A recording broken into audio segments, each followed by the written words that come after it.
They ran Leeds close. They even led at half-time. Experience has arrived in the shape of Tony Priddle, twice an Aussie Grand Finalist, now rebuilding his career. Jason Sands played throughout '96. He was a stalwart last year and has figured in the last 17 in Super League for the French. The Reds and Paris have met once already this year, Salford winning in the Cup in February. But Super League points are at stake this time. And welcome along to the Willows. Yes, Salford have made a great start to their Super League lives. 2 games gone, 2 wins under their belt. Paris arrive here in the city of Salford looking for their second win on British soil this season, and that is something that they didn't achieve during the whole of 1996, so they too have made some progress. Now, watching with Steve-O and me is the coach of Wembley-bound Bradford Bulls, Matthew Elliott, who is a very happy man because, of course, he's off to the Challenge Cup final after just 6 games in charge. He's a happy coach. I wonder whether one of today's bosses will be a happy man. How about this fellow, Andy Gregory? Snazzy waistcoat, but will he be smiling at the end of the day? I wonder. How have his men adopted to life in the top flight? I think what disadvantage we have is in the 2 years what we've missed out in Super League. You know, the pace of the game, you know, the quick play of the balls, you know, players have to think a lot quicker. And like I said, the game is a lot quicker. But you know, full credit to the lads. We've beaten Castleford at home, and we had a tough one against Oldham at home on Good Friday. But what the pleasing part about me, I can wake up the next day and Salford Reds played 1-2, 4 points. We've got a home advantage, which I keep saying to the lads, you wouldn't let somebody walk into your own house and pinch your furniture and pinch your television, and we class this as our own house, and we don't want anybody coming here to take anything off us. What my main aim is now is get a team, and we've got a team, to compete in Super League now, but we don't just want to make the numbers up. We want to be a major force in Super League, and I think the club's going in the right direction. With a little bit of hard work from everybody, I think we'll get our goal. Andy Gregory watching his players go through their final paces, and unlike some coaches in Super League, that is the position that Andy Gregory watches the match from. He watches from the trainer's dugout. He doesn't go up in the stands with the walkie-talkie, but this fella does. Matthew Elliott, though you weren't there on Saturday, you were down ground level. Correct, yeah. Didn't want to get amongst the directors that day. Well, were you under pressure on Saturday, do you think? No, I've got a lot of belief in my players, but the pressure that I was put under came from the Leeds players, so no, I was quite relaxed. Well, you were quite relaxed, but you certainly weren't relaxed afterwards. You had some strong things to say about the refereeing display of Russell Smith. I mean, you woke up yesterday morning to all the headlines. Yeah, I perhaps was a little disappointed in myself, and perhaps the way it was reported as well, that my comments on one individual deflected from the magnificent performance of all the players on the field. So I've perhaps said enough about that as well. So you're going to bite your lip from here on in, if you possibly can. Steve-O, you're a man who never bites his lip. You haven't got that many teeth to bite your lip with, to be fair. Steady. But it was a disappointing match in many ways because it was so spiteful, the game on Saturday. Well, I know a lot of people have been critical of the referee, Russell Smith, but I think there was also a situation whereby he should have stamped down very quickly, and I don't just mean with a head-eye tackling. It's slowly but surely coming back into our game, and the officials have to take full control. But there was a good old-fashioned Australian-style sledging. The verbals out there were absolutely awful. There were things being said which should never have become in earshot of any fan or any youngster watching the game of rugby league football. It was not a good spectacle in that department, and I am disappointed that the referee did not take charge, did not bring the 2 captains together and say, next one who I see is sledging or verbaling the opposition will get 10 minutes into the sin bin. Now, he didn't stamp it out early, and he should have. And I know that you're a bit concerned that the head-high tackling is creeping back slowly into the game. In fact, you're going to discuss this, aren't you, on the World of Super League on Wednesday? My word, and I think that we've got to look at the situation in regards to the fact these players are full-time professional now. They don't go bricklaying or whatever midweek. They don't have another income. This is it. If they break their jaw or break their leg or break their ribs, they can't continue on. And it's the winning bonuses that make it really lucrative within our game of Super League. And they've got to stop it. They've got to protect the players. They've got to look, this is our asset within our game, and we've got to protect them. Well, you'll be able to see and hear more of those sort of views on the World of Super League on Wednesday at 9:30, and you'll notice this week we're over on Sky Sports 3. So Steve-O will be having his say. Matthew had his say in the papers, so we'll brush that aside as far as you're concerned, and we'll say congratulations to you. I appreciate that. A tremendous effort. 6 games in, like Andy Gregory, the rookie coach. I hope you won't mind me saying that in Super League, but it's all going very well. Yeah, I'm really pleased. And perhaps it's less to do with my coaching ability and more to do with the commitment and the dedication of the players at this stage. I think my coaching ability will be measured over a longer period. I'm sure John Doherty and Graham West will remind me of that when I run into them. I'm sure. If you haven't heard, by the way, the news is that John Doherty has left Warrington. He resigned over the weekend, and we also hope to be talking to John during the World of Super League on Wednesday as well.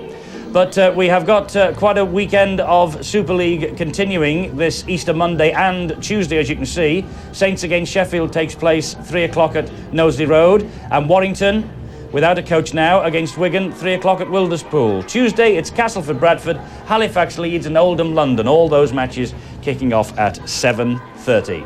Now here at the Willows a few moments ago, the two captains, Steve Blakely of Salford and David O'Donnell of Paris Saint-Germain, emerged for the toss with David Campbell. Alistair Mann caught up with them. Gents, just a quick word. Steve, you've started with 2 home wins. How important is it as the new side on the block to actually get a good start and make a good impression? Yeah, we need to make a good start. We know it's going to be a long guide season for us, so we've had the perfect start, 2 wins, and we'll be looking for another one today. Although it's going to be a tough game, so we're going to have to be at our best to win today. Just moving over to David. David, what did the narrow defeat here teach you about this side and this game today? Well, we knew they were going to be tough, and we used that as a yardstick because our first game was our first Super League side that we actually played against, but that means nothing for us today. We've got a new side as well. We've got a few new players just joined us yesterday, so we're just taking it as it comes, and hopefully we can change the result this time. All the best here. Thanks a lot.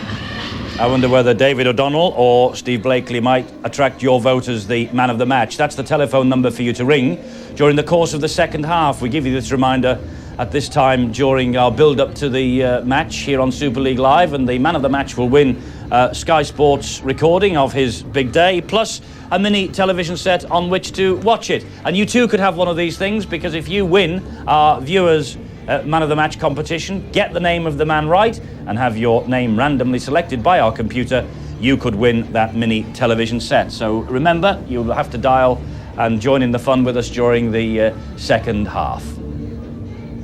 Right, there is quite a match in prospect here at the Willows, and the Willows today bathed in lovely spring sunshine for Salford Reds against Paris Saint-Germain. Salford defending a proud home record. But coming next, we turn the clock back to Good Friday and we look at all the action and the highlights and all the tries from the Good Friday fixtures. Stay with us, we'll be right back.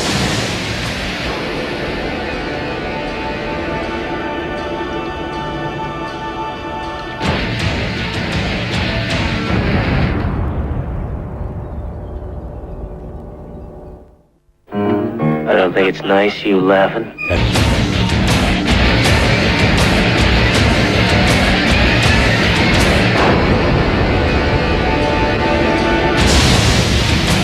Coming up here on Sky Sports 1 Tuesday at 7, we have the Under-21 International for you, live from the county ground Swindon, England against Switzerland.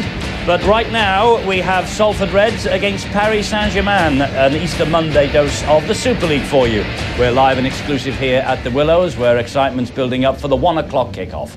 Let's take a check at the names of the players that we'll be watching. Salford have Darren Rodgers at full-back, Fatasini, Scott Naylor, Scott Martin, Nathan McAvoy, Steve Blakely and Ian Watson continuing in place of the injured Mark Lee.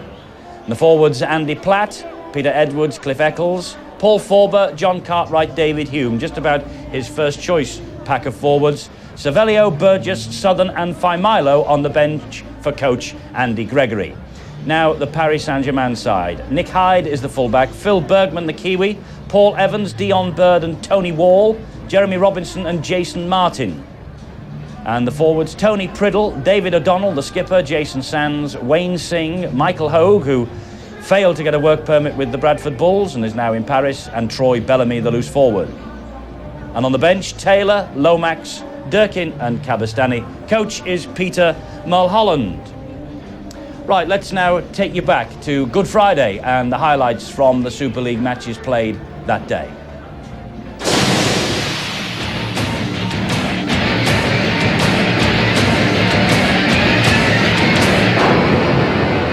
Shaun Edwards made the headlines with his Broncos debut, but it was his pal who stole the show. This was the first of the game for Martin Offiah. Normally he uses his pace and a sidestep to beat the defence, but he showed his strength against Paris. London were in complete control at 12-0, and they had PSG at 6s and 7s with this attack. Even when Tony Wall managed to hurl Offiah into touch, he kept the ball alive and got it to Scott Roskell. On to David Krause. Support came from Tony Martin. And Robbie Beasley finished off a 10-man handling move.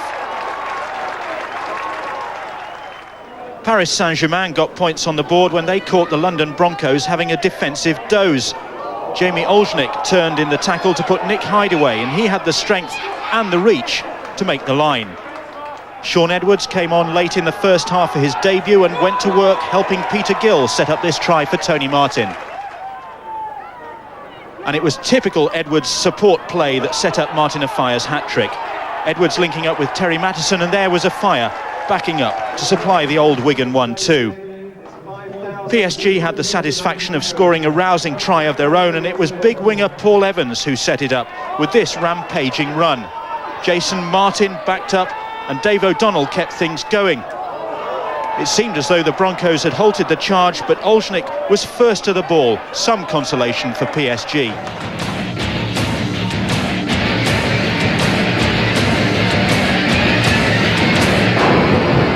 Winless Oldham Bears virtually handed victory to their Salford hosts in the opening quarter of the game. After John Cartwright had laid the early foundations, scrum half Ian Watson's grubber kick caused untold confusion, a gleeful Steve Blakely reacting swiftly to Bears' hesitancy.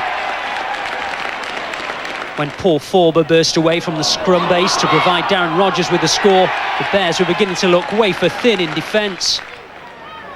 Another Watson kick helped provide the Reds with the next opportunity.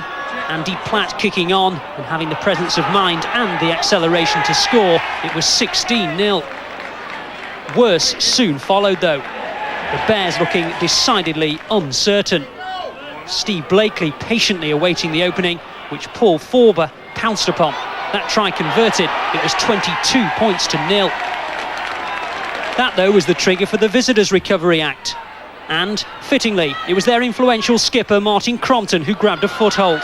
His awareness, step and spin, giving his side a score at last. In the second half, Andy Goodway's men looked a different side, as if that score had found their belief. Crompton again the pivot, substitute Paul Davidson knocking on the door, Gary Lord pouncing through it. As the Bears sensed an unlikely comeback, the Reds opened up the lead once more. Watson in the line, exhibiting all the showboating skills of a big-time boxer and providing the knockout. But again, the Bears responded, and with a try of breathtaking individual skill. Substitute Luke Goodwin showing the way with balance, trickery and defiant determination. He'd helped to reduce the arrears now to 28 points to 16. That lead, though, was soon down to just one converted try. Goodwin again leading by example with his clever angled kick. Centre Darren Abram with sufficient downward pressure to convince the watching officials. That converted. It was 28-22. The next score was crucial, and the mighty relieved home side saw Scott Naylor pierce the Bears' resistance and put the game out of reach. Oldham gallantly weren't finished. Davidson's robust running and Abram's excellent support play ensuring a nervous final few minutes for the home fans. But a drop goal later, it was 35-26.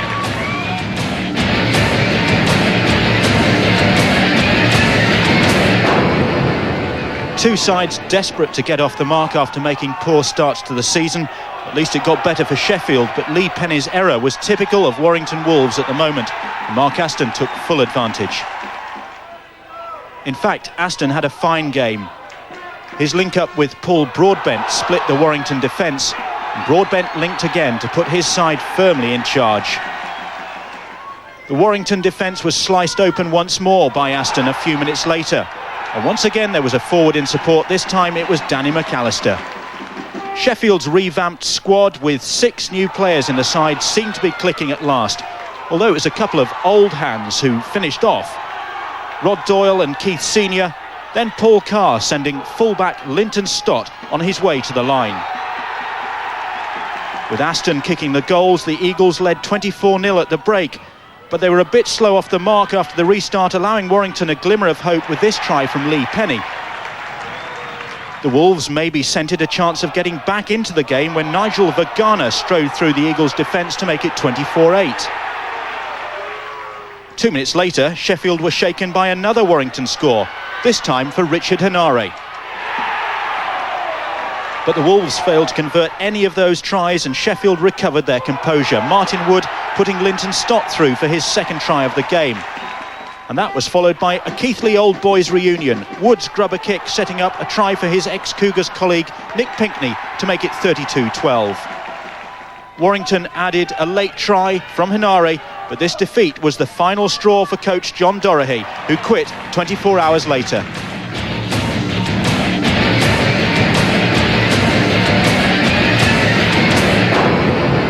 Halifax Blue Sox are beginning to emerge from the pack and were too strong for John Joyner's Tigers. John Schuster retaining his balance to feed fullback Mike Umanga with the opening try. The second score soon after owed much to scrum half Wayne Parker's patient build-up across the Castleford defensive line.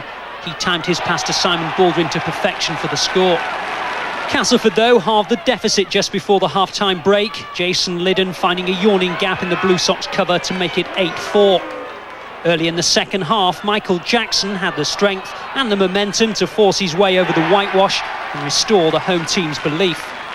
But Cass again clung on to the coattails, the Blue Sox defence wishing they could hold on to Chris Smith's shirt tail as he went half the length of the field for a wonderful score to reduce the arrears once again. Cue Halifax with an equally slick try of their own. 5 passes and some clever handling under pressure, finding a way through the Cass cover. Paul Rowley dancing his way under the posts. This time there was to be no instant Tiger reply though. Craig Dean and Martin Mowan are playing their part to provide David Bouveng with daylight. He was grateful that his juggling skills hadn't deserted him. 24-8. Castleford though were next onto the score sheet, a simple opening for substitute Adrian Flynn. But after a Schuster drop goal increased the lead still further. Chris Chester on the end of Craig Dean's inviting pass, and he unselfishly offloaded for Rowley for his second score of the game. Let's recap the results for you then from Good Friday. Halifax 29-12 winners over Castleford. London 28-10 against Paris. Salford 35-26 against Oldham. Sheffield 32-18 against Warrington. Wigan beaten at home for the first time in 3 years by the champions, 22 points to 10. There's the Super League table. Bradford sitting there top of the tree, just ahead of London, Leeds, Halifax, Saints. And down at the bottom, Oldham, Warrington, Castleford. And Warrington without a coach, and Oldham and Castleford, the 2 coaches there, allegedly under some pressure. It's building up this Super League, and it's a pressure cooker for you coaches, Matthew, but you'll be quite happy just now, top of the tree. Well, I'm quite relaxed, but you've got to feel for those other people because it is a job that you come under a lot of attention, and hopefully for those other individuals that are under some pressure, they'll come through. And Andy Gregory, he's starting his coaching career. You know all about Peter Mulholland, of course. He's from your neck of the woods in Australia. 2 good young coaches here.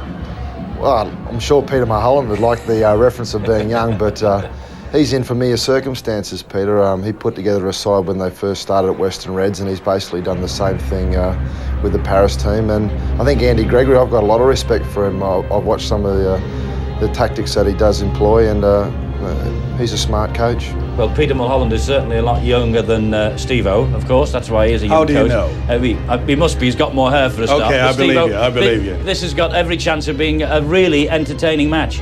I think it's going to be a tough one too. We saw on Saturday a very, very tough game, and this will be equal. Let's hope it's not as dirty, but I think it's going to be won by both sides in the forwards, especially with up front. The 2 front rows, you've got Platt and Eccles and Priddle and Sands. That'll be fireworks, I can tell you. So, a fiery day on this Easter Monday afternoon, and we have the red-hot Flames entertaining the crowd here on the pitch for Salford against Paris. The match is on its way. Reds against Paris Saint-Germain here at the Willows. And this is the sort of action we can look forward to. Coming next, we have the kick-off. Super League Live, Paris Saint-Germain at Salford.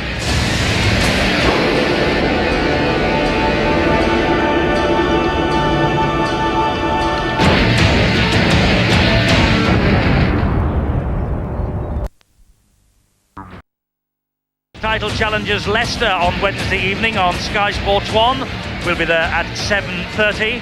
But right now we have the Super League live for you, and exclusively here on Sky Sports 1, Salford Reds against Paris Saint-Germain. And it's a lovely day as David O'Donnell leads the Paris Saint-Germain side onto the Willows field. Big task for these players, taking on a side that has quite a formidable home record here at the Willows, do the Salford Reds, but David O'Donnell is a man who has got plenty of experience under his belt. O'Donnell, the Paris captain and hooker. Paris have won just the one game so far. They have been beaten twice in Super League 1997. They've scored 46 points, but they have been shipping in quite a few as well. Only 8 tries so far in their 3 matches. And David O'Donnell, the captain, leading from the front, and Dion Bird is a man to watch out for. Bird will wear number 1 on his jersey. Paris have reorganised during the winter. Peter Mulholland, the former Perth coach, has arrived with plenty of fellow Australians. But here come the Salford Reds to a ticker-tape welcome, and fireworks screaming overhead as well. The First Division champions for the past 2 years, and Andy Platt has been brought in to bolster up the Salford Reds pack. Great Britain international, of course, 25 times. They are unbeaten in Super League 97, 2 matches won, yet to suffer a defeat. 39 points they have scored, and they've conceded 26, so Andy Gregory has got a really tight defence in his command. 7 tries they've scored, and Peter Edwards, the hooker, is the top tackler, and Cliff Eccles, the other prop forward alongside Andy Platt, is the man who goes forward for them. So let's just check the teams for you. Rogers, Sini, Naylor, Martin, McAvoy, Blakely and Watson. The forwards, Platt, Edwards, Eccles, Forber, Cartwright and Hume. And on the bench, Savelio, Burgess, Southern and Farmilo, coach Andy Gregory. Here's the Paris team: Hyde, Bergman, Evans, Bird and Wall, Robinson and Martin. The forwards, Priddle, O'Donnell, Sands, Singh, Hogue and Bellamy. And the bench for Mulholland, it's Taylor, Lomax, Durkin and Cabastani, the Frenchman, flown in yesterday. David Campbell is the match referee. Sun streaming down, Paris start, and this is a big test for them against men like John Cartwright, the former Australian kangaroo tourist. But that's good tackling straight away, and immediately David O'Donnell, the captain, leading, as I said before the match started, leading from the front like a good captain should. Salford, the team in possession, but that's great defence, and it's Jeremy Robinson, the standoff, wearing number 6, and with him Wayne Singh. But they are really getting stuck into the tackling here. Paul Forber feeling that, and Salford making just over 22 metres in this first set of 6. It's the last one, and there's a mistake, and he was under pressure, and Paris have got the ball back. And it's big Paul Evans, and what a position for Paris here right at the start of this match. Tremendous work by the big centre, Paul Evans. He put the pressure on the kicker, came up with the football. We mentioned before the game started that it's going to be won in the forwards. There's 2 big packs out there, and you can see that both defences are moving up exceptionally quickly. Michael Hogue was tackled. He plays the ball to O'Donnell.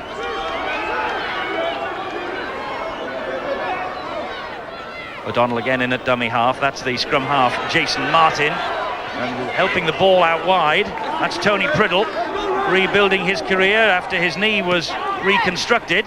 Here's Martin again, tips the ball back, keeping the ball alive well, Paris Saint-Germain. Troy Bellamy, though, all wrapped up. Good defence, scrambling defence from the Salford Reds. Robinson with a high kick. That's going to drop on the in goal. And so close to a try there. The referee has gone for the screen here. He's handing it on to the video referee. Well, we've seen the problems that they'd had with the fullback Darren Rogers. He's normally a winger. It has been a real problem for the Salford side, and you can see the opportunity was missed. Did not ground the football. Stunned silence here, mainly due to the fact that the fullback Rogers was all at sea. Dion Bird went for the high kick. David Campbell went for the screen, asked the video referee to adjudicate, and as we could all see, no try, so it will restart on the 20-metre line. But Darren Rogers, Steve-O, under the high ball. We saw him in the cup run that Salford had, the highlights of which you saw on Sky Sports. He's a bit dodgy under those high balls. It's a problem that the coach, Andy Gregory, really has to get sorted out very quickly if they're going to be any chance of being up there in the top 6 or 7 in Super League. They've started off exceptionally well, but he is without doubt a weak link, playing out of position at full back. Well, Salford Reds have not lost here for 18 months since Keighley won here 22 points to 14. But the early signs here, they've got it all on to maintain that record. That's a great deep kick from Steve Blakely. And Wayne Singh was the man who took the gamble and allowed the ball to roll out of play. Well, they took the time here, but what a wonderful kick there by the skipper, Steve Blakely. He's the architect of this side, the hard work in the forwards. He's the man that gets the link working. And when you look at the Salford three-quarter line, it's pretty impressive. McAvoy, Fatassini, Naylor and Martin, plenty of pace there. That's Nick Hyde, the full-back, formerly with North Sydney. O'Donnell, the man at the dummy half roll again, and Troy Bellamy taking up to the 30-metre mark here at the Willows. And now Wayne Singh. Good tackling though by Andy Platt. The ball though came out and it wasn't stolen by David Hume or Andy Platt. It was simply knocked forward by Wayne Singh, and he disputes the decision. Well, I think you can see there's a bit of arm underneath there. Little doubt in my mind that David Hume, the loose forward, definitely got the right hand underneath. Not spotted by the officials. Scott Naylor. Good tackling though, again by this Paris Saint-Germain defence. They really do get stuck in. Coached by an Australian, and it's a very Australian style of defence, this. Good tackling on Andy Platt on that occasion. Peter Edwards now is the dummy half for Salford. Watson gets a good ball away to Paul Forber. Forber on his knees gets to within 15 metres of the Paris line. Now David Hume. David Hume out wide, it goes to Fatassini. Good solid defence though, equal to the task there. Tony Wall really getting low on the winger. Blakely with the outside of the boot, it squirms its way through. Good defence in the end from Dion Bird, who picked up that loose ball, just dropped his body on it. Now Paris try and work the ball away from their own line. Nice option by Steve Blakely. Little kick with the outside of the boot. But full credit to this Paris Saint-Germain side. They are really working hard in the cover defence. 11 straight away defeats in 1996. PSG struggled last year, but they finished 11th of 12, and survival was their main aim, and they did survive. They stayed in Super League. They've regrouped during the winter, and this is a totally different side that we're seeing today than we saw 12 months ago. Tony Priddle there goes down in the tackle. That's O'Donnell. Then it's back to Martin, and he eventually works the ball back to Nick Hyde, the fullback.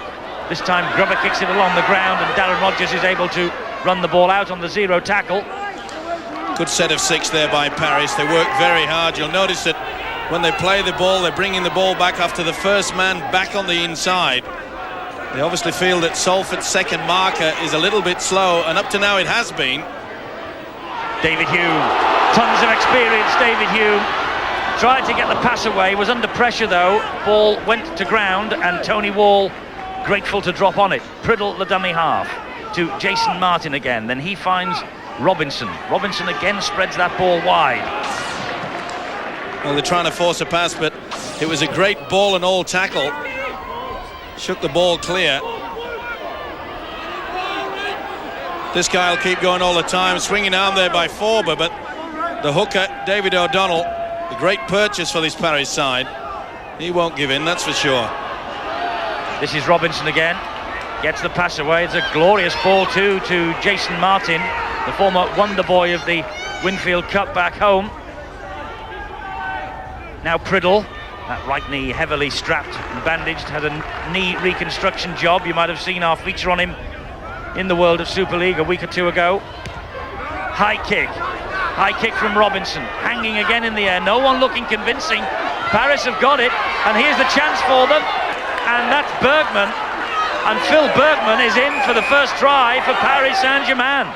The Kiwi, the former Balmain Tiger in 1996, and Salford are a little bit unsure against the high ball.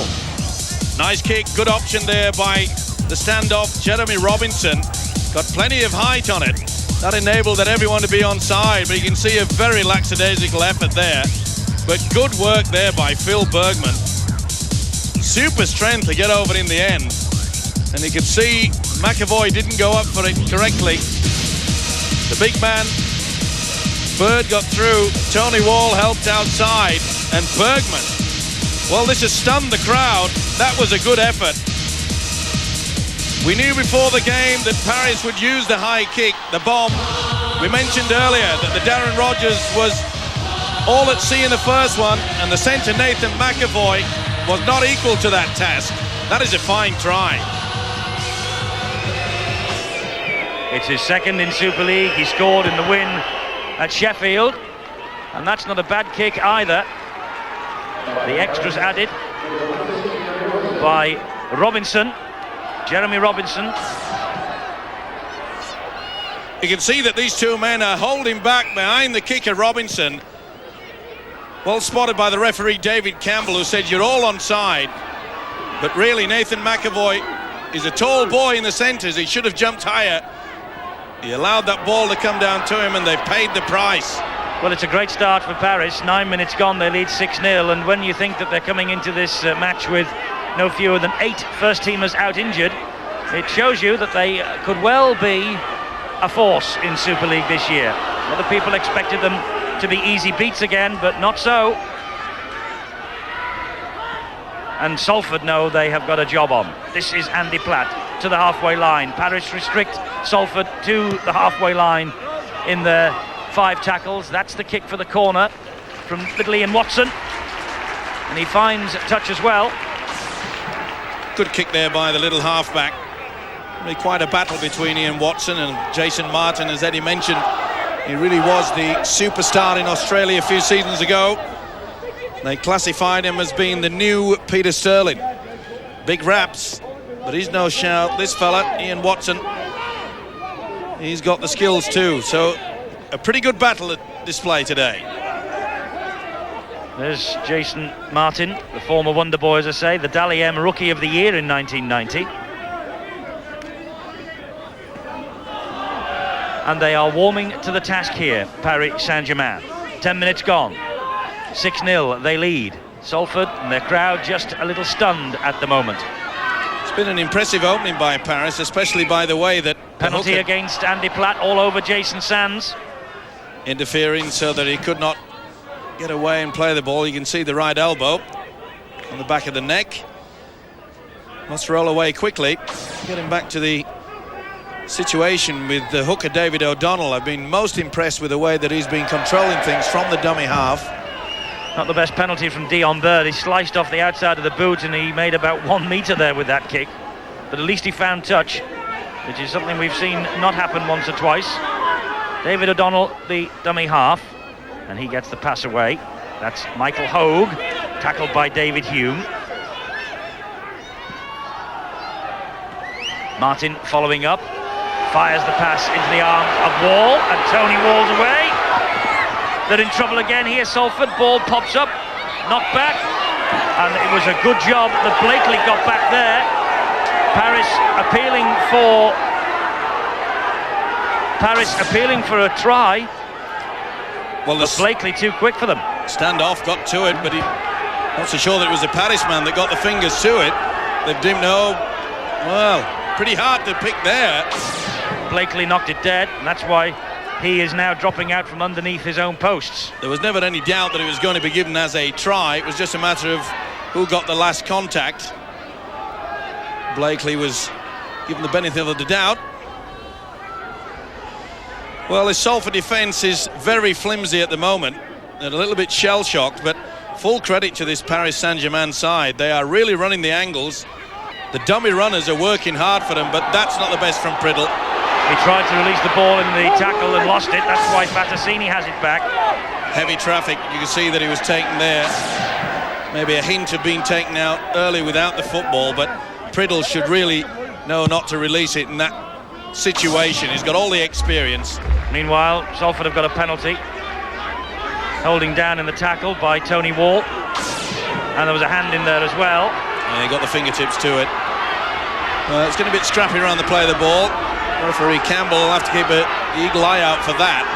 John Cartwright now. Such an important member of this Salford side this year, you fancy. Cartwright and Andy Platt, the two big buys for Andy Gregory during the winter. Blakely back and at full fitness. It's a good pass away. Peter Edwards always eager to follow up. Now this is Watson. He gets the ball away to Rogers. The tall full-back has chimed into the line. He's grounded by Michael Hogue.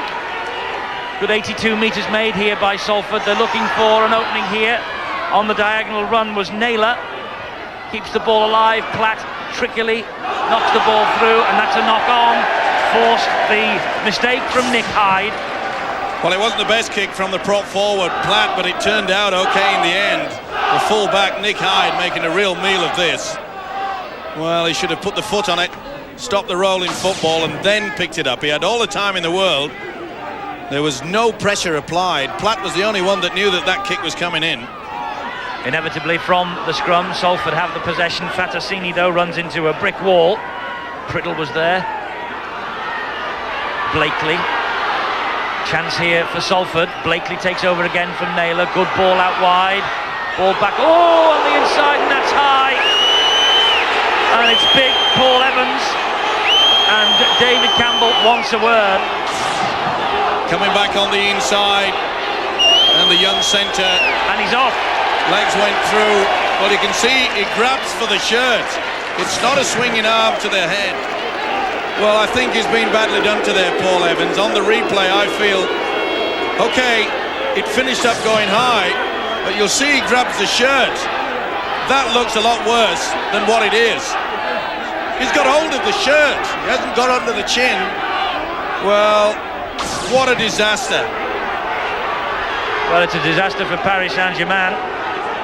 Paul Evans sent off and will have to go to the dressing room. Meanwhile, this is Peter Edwards. 3 metres from the line. Watson gets the ball away to Naylor. And Naylor trying to cut through, but Dion Bird coming in there quickly. So too Troy Bellamy. Chance here for David Hume. He's held up just short of the line, but he's so close now with this Salford team. Blakely, long pass to the arms of Forber. Forber, good ball to Rogers. Rogers back on the inside to Edwards. He's dropped it. Took his eyes off it there. The hooker Peter Edwards had the chance. Close attention by Tony Priddle. Applied the pressure. Good work though by Rogers. He's no slouch when he's going forward, that's for sure. Quarter of an hour of the match gone. Paris down to 12 men now that they have had one man sent off. Big Paul Evans. Handling errors all square, 3 apiece. Here's Martin again. Well, a great start from Paris, and now they have a penalty, and ruined by the sending off of Paul Evans. Well, it's an uphill battle for them, but you're there again. The culprit is the hooker, Peter Edwards, on this occasion. It's getting very messy around the play of the ball.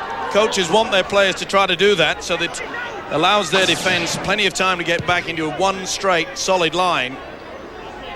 But the edict this year is that they're supposed to release them extremely quickly, not place a hand on them when they're playing the football.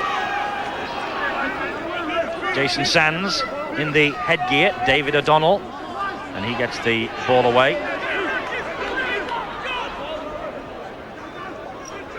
Now Martin. Wayne Singh appeals from the terraces for a forward pass. Play on, says David Campbell. Dion Bird now. Good tackle by Scott Naylor. Well, they're looking Donald impressive. They're looking very impressive at Paris, especially in and around the ruck area. The second markers at Salford are not working. You can see they're hanging back. Better defence. Cliff Eccles dropping on the little chip through from Tony Priddle. You can see that the ball from the big prop forward Priddle came off the loose forward David Hume. But the options that they're going for, Paris, have been very entertaining. And that tells the story, doesn't it? Missed tackles 5 for Salford, none yet for the Paris side.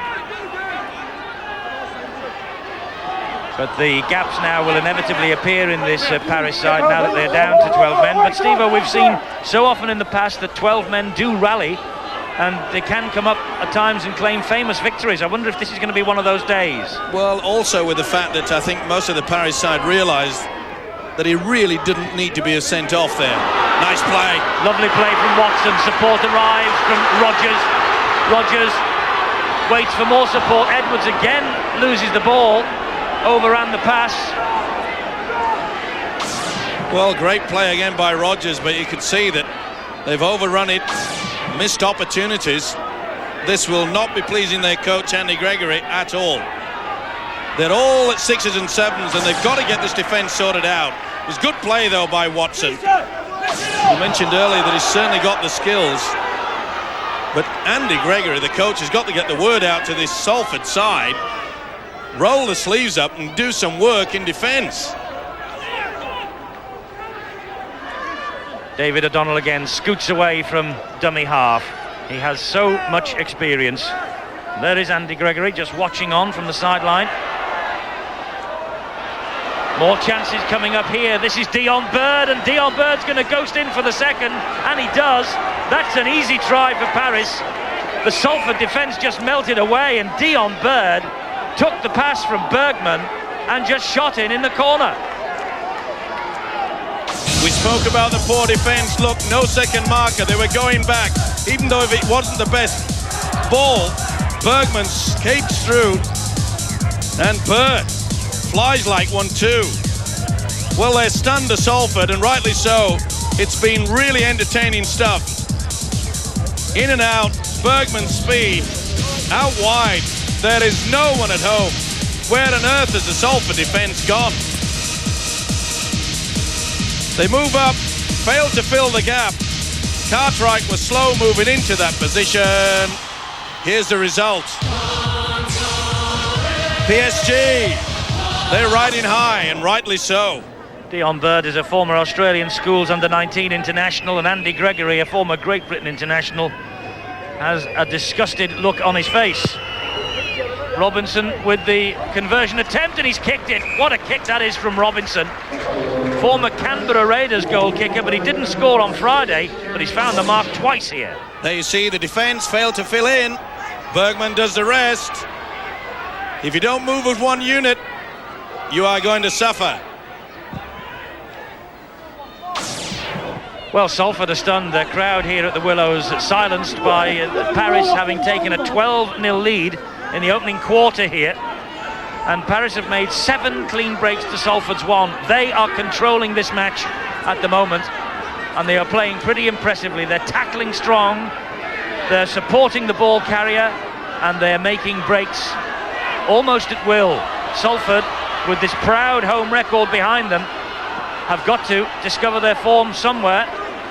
And Nathan McAvoy out on the wing, he's come inside and is now looking for work. But this meanwhile is Forber, and he gets the ball away to Naylor.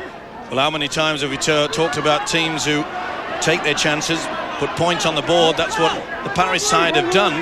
Salford have had their chances, but they've forced the pass in impossible situations. And there you see the power play run from Fatasini. They're just all at sea at Salford. They really should have elected for the kick there. They've got 2 good kickers out there, Steve Blakely and Ian Watson. They should have been screaming for that football on that last tackle. Well, 12 points to nil. Paris have scored 2 tries here, something they couldn't do in the cup tie, and they're making another great break here, and it's Bergman once more, and this Kiwi is really showing up well, and they've got the ball back. Nick Hyde, he's not wiped the tackle count down, so it continues, and so too to Paris Saint-Germain. This is Jason Martin, diminutive little scrum half, waited for the gap to open, it did. This is Bird, tackled by Sini and by Naylor. Well, they just can't handle this big winger, Phil Bergman. He's everywhere. This is Priddle. Splitting them apart. Now watch for the angle running. Quick play the ball, Martin again. Martin dabbed it into the in-goal area, is after it himself.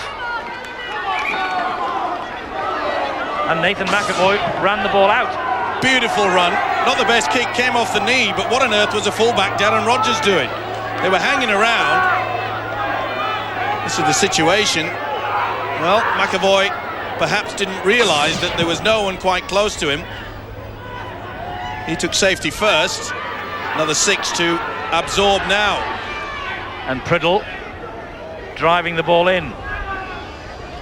Well, we know how fiery the coach, Andy Gregory, can be. Forward pass, Michael Hogue not happy with the call from David Campbell. Bergman's pass adjudged to be marginally forward.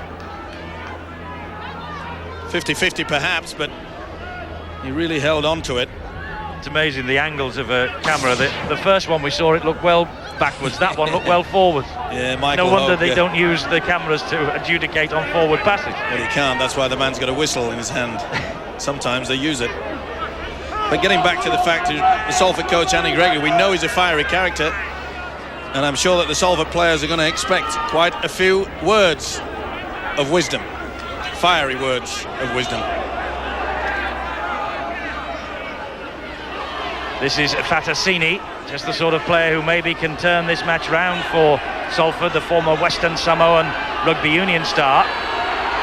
Now Salford beginning to run the angles, and Forber breaks through. He's got support from Hume.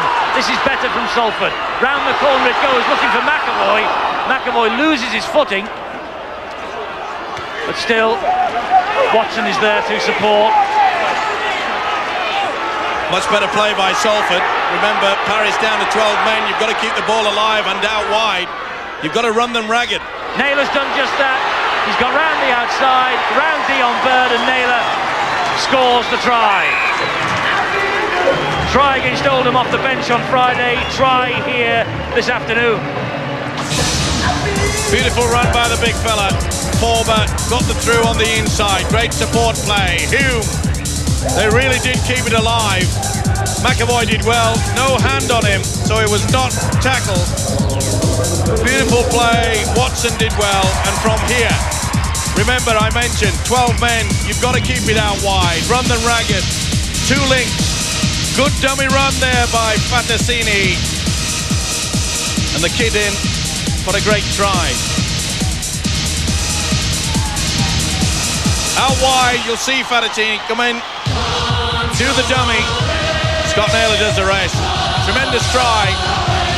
They are the tactics that you have to employ against 12 men. 3/4, dummy runner just hesitated. There was nothing that Dion Bird could do. Run out of numbers. Well executed try. So now Steve Blakely with the opportunity to add the extras. It's a good effort too, and it scrapes the post and goes in. Salford 6, Paris 12.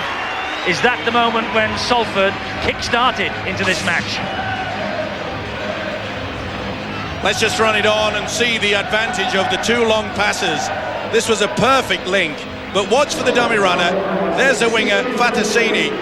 Just made the other winger, Dion Bird, hesitate. It was sufficient. Well-worked try. The Reds are back, but it's taken them a while. Maybe a bit of a smile will come to their coach, Andy Gregory. Andy Platt has been taken off, and Desini Faimilo replaces him.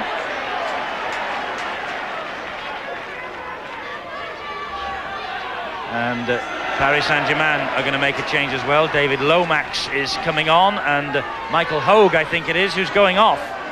Yes, that's confirmed. Well, David Lomax, by the way, he's the brother of John Lomax of Canberra, Steve-O. Yeah, good player. Certainly are the same mould. There he is. Tough as teak. But it doesn't surprise me, really. The Paris coach, Peter Mulholland, realises they've got to try to work the substitutes now, knowing that he's down to 12 men. It's going to be a very tiring game for them. It's a neat kick right into the corner. Jason Martin, should I say. Looks somewhat different from a few years ago when the hair used to come right down to the shoulders. Even I remember that. Tall figure now of Nathan McAvoy. David Campbell shouting at the players of both sides to clean up this play the ball. Peter Edwards. Scampering run from the captain, Blakely. Does well, Blakely. A good cover defence in the end from Tony Wall. Cartwright. They're getting the passes out wide. This is obviously the message that has come out from Andy Gregory. Sini Faimalo, though, the passes, Steve, aren't the most convincing. They are finding the ground rather than finding the man. There's the high kick from Ian Watson. Dion Bird's underneath it. So too is Tony Wall. Took it well. It was a good defensive tackle as well by the winger Tony Wall earlier. And they really are under the rack. But as you mentioned, this is Blakely, run from dummy half. We'll obviously see a lot more than that because Paris, of course, one man down. They'll try not to use a second marker. So runs by Salford from the dummy half will be a key.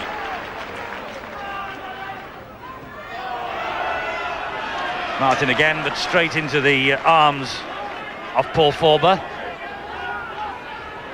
Now Jason Sands.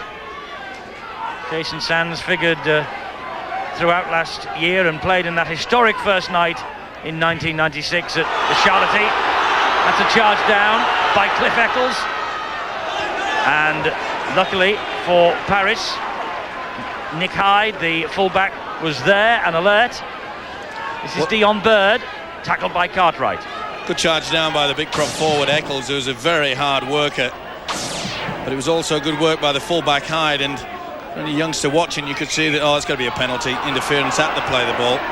But any youngsters watching, you saw that the fullback put his body in front of the charging player so that if he did lose it, the ball would go backwards. This is the incident.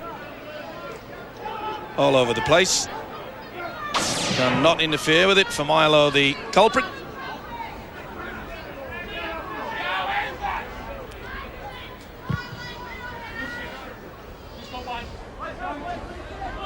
So just over the halfway line, and Paris will restart with O'Donnell once more. That's Tony Wall. Almost caught by Cartwright. Faimalo coming in and Edwards to finish him off. That's Lomax. Well, if there's anything that's going to test the team spirit and the character of this Paris outfit now, it's whether they change their tactics or just hold on till a half-time break, or whether they launch something and maybe shock this Salford defence, which has looked shaky at times. Bellamy gets the pass away. Good tackle on Tony Wall by Fatassini. Here's Bellamy again. Another good tackle. Sini working really hard. They're delighted to see Fatassini back in this part of the world. There was a chance he was going to rugby union in Wales not long ago. Nathan McAvoy lost the high kick in the sun, but got away with it, look. Well, on that occasion, at least the young talent at centre did the right thing. He came up off the ground. The previous occasion, his feet were firmly rooted to terra firma. Good tactics, though, by Paris. They realise Salford not all that safe underneath the high kick. David Hume plays the ball. Peter Edwards to Blakely. Watson, long ball into the arms of Forber. This is the way to stretch them, but those passes, not the best. Of course, this is a new rule that's been brought in. Paris could have been penalised. When a man is off the ground, you're not allowed to touch him until he takes possession of the football. Robinson, meanwhile, has been penalised for lying all over the try scorer You can't really Scott blame Naylor. them. You can't really blame them. The message obviously has got out from Peter Mulholland to slow things down. They obviously want to try to hang on now with this 6-point lead to the half-time break. But it won't be easy. But Salford have to drive in. They try to pull the Palace defence in tight and then use the link. David Hume does well, gets the ball away to Edwards. And that is another penalty right in front of the post, and it's Lomax who's penalised. Well, he certainly had a hand to him, but I think that the hooker, Peter Edwards, did a bit of an Oscar imitation there. That was pretty good acting. He milked it well. It's always a problem for the man who whistleblower, David Campbell, having to look at a lot of things, of course, see that the defensive side go back the full 10 metres. So it's not easy. Referee struggling, David Campbell, to keep the players of both sides apart at the play the ball and enforce this new edict, which of course was the instigation of the coaches of all the sides in Super League, that they wanted to play the ball cleaning up so as they would be able to compete with the Australians when they come over later in the year. Blakely makes no mistake from that sort of range. Salford are inching their way back towards Paris Saint-Germain, but still trail by 8 points to 12. But you get the feeling, Steve-O, that the little run from Blakely earlier on and a little bit more effort being called for by Andy Gregory, they're getting back into this match. Well, they are. They're tying their defence up, which always helps any side, but they realise that Paris Saint-Germain will not have this second marker. They'll have someone coming back into the line, which is 10 metres back. So the opportunity is there for Watson and likes of Blakely, and of course the hooker, Peter Edwards.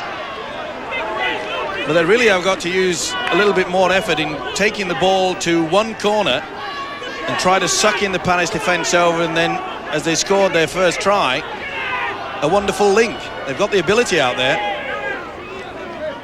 Bellamy takes the tackle, O'Donnell the dummy half, and this is Wayne Singh. They're on the halfway line. They're into Salford territory now with O'Donnell again. Real hard worker, the Paris captain. That's the last tackle. Martin drills the ball into the ground. It bounces over the head of Sini. He's trapped there by Tony Wall and Nick Hyde, but he's got some strength, this fellow. Good kick and chase. He's having a fine game, though, is the winger, Sini. Now, it's important that Paris get defence, and that's good stuff. Darren Rogers picked up and dumped Fatasini, Western Samoan. Is Sini Faimalo, Kiwi international in his day. Blakely to Forber. Martin jumped at Forber and brought him down. Little Ian Watson. Good tackle. That's a flop, though, from Lomax. He could easily have been penalised for that.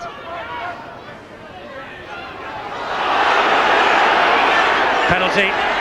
O'Donnell just had a grab at Blakely without the ball. Would have been play on anyway. You could see that he got to the possession, did Blakely. Good effort. Working hard is the Salford skipper. More pressure now for the Paris side. Cliff Eccles, first drive, this set of 6. Well, they'll probably try to keep it tight to that left-hand side and then do the link that brought them their try. Didier Cavastani comes on, the French international for Paris Saint-Germain, replacing Tony Priddle. Here's Watson again, gets the pass away one-handed. Forber wheels it in. Referee says that the tackle was completed with Forber standing up. He was held. Faimalo straight up the middle. And that was the first tackle of the match from Cabastani, former under-21 international captain for his country. Less than 5 minutes to go to half-time. 4 points the gap. Salford 8, Paris 12. Salford against the 12 men of Paris Saint-Germain. Trailing, but examining this Paris defence now. That was Naylor, who scored their try. Sini to Blakely. Blakely dabs it through. Well positioned, though, by Dion Bird. Good play there again. Bergman is having a fine match. He's having a wow of a game, Phil Bergman. Only came into the side late. He wasn't named yesterday by coach Peter Mulholland. But Bergman is the real reason why Paris, I think, are carving out the opportunities. And here's another O'Donnell. This now is Wall. Dumps the ball over the top. Whoops, and Forber wrestles Dion Bird to the ground after the ball had gone. Well, a great combination there by the full-back Nick Hyde. Sent away the big winger Phil Bergman, who is creating all sorts of problems there for the Salford defence. 4 clean breaks so far this match, out of 9 that Paris have made. So he's really working hard and finding space. Martin with the left foot. He's after it, and Watson was there. The ball went backwards. Rogers scooped it up off the ground. It's play on. Little halfback Jason Martin claiming that it was interfered with us after the kick. Referee Campbell wouldn't have anything of it. Maybe there was just a little bit of a movement by David Hume, but not much. Not enough to convince the referee anyway. John Cartwright has gone off to be replaced by Andy Burgess. Burgess, who will celebrate his 27th birthday tomorrow, and there he is on the ball right now. Gets the pass away to Forber.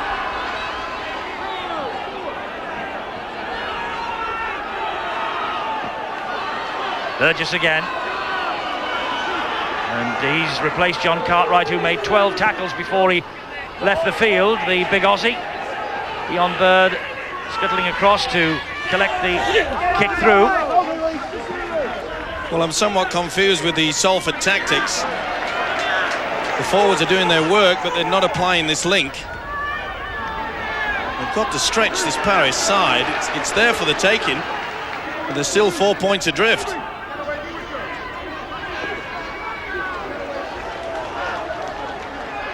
Just over 2 minutes to go to the half-time siren. A chance for the coaches to get at their teams, and certainly for Salford coach Andy Gregory, you feel, to pass on some words of advice. Good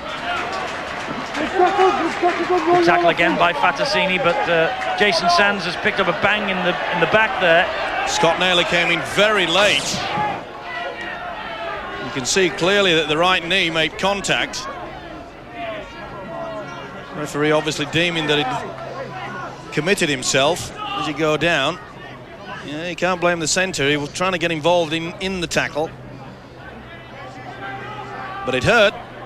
There's definitely contact. Crunch. That is painful. Well, as if the Paris side aren't in enough problems. Down to 12 men. That was the last Paris tackle. Ball downfield. Rogers, the fullback, collects and escapes the clutches of Robinson. Good run from Rogers. This is what he's so good at. Eventually hauled to the ground.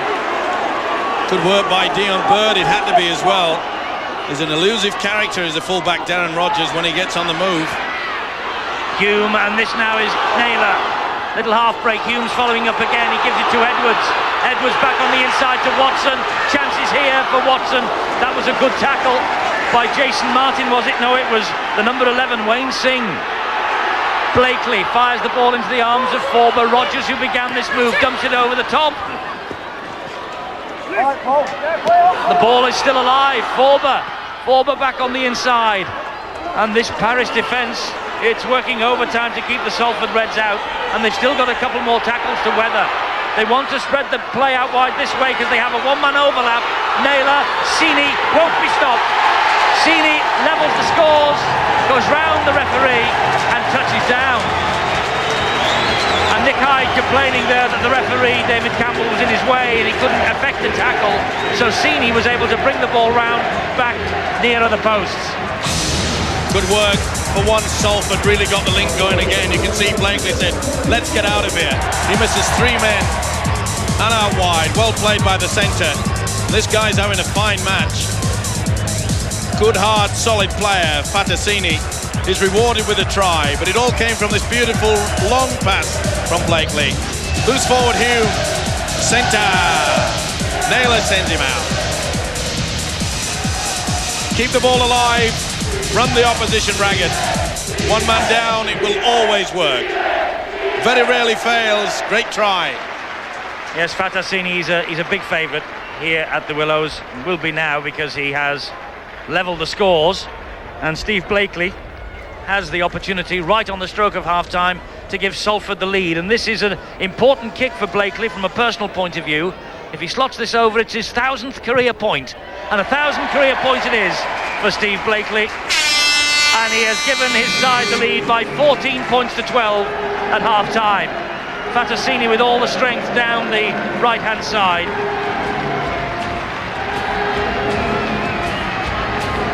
He got the last try right on the stroke of half-time. David O'Donnell has worked hard for Paris Saint-Germain, but it's Salford who have clawed back a 12-0 lead at one stage, and now lead courtesy of this try and Steve Blakely's 1,000th point in rugby league at the half-time break.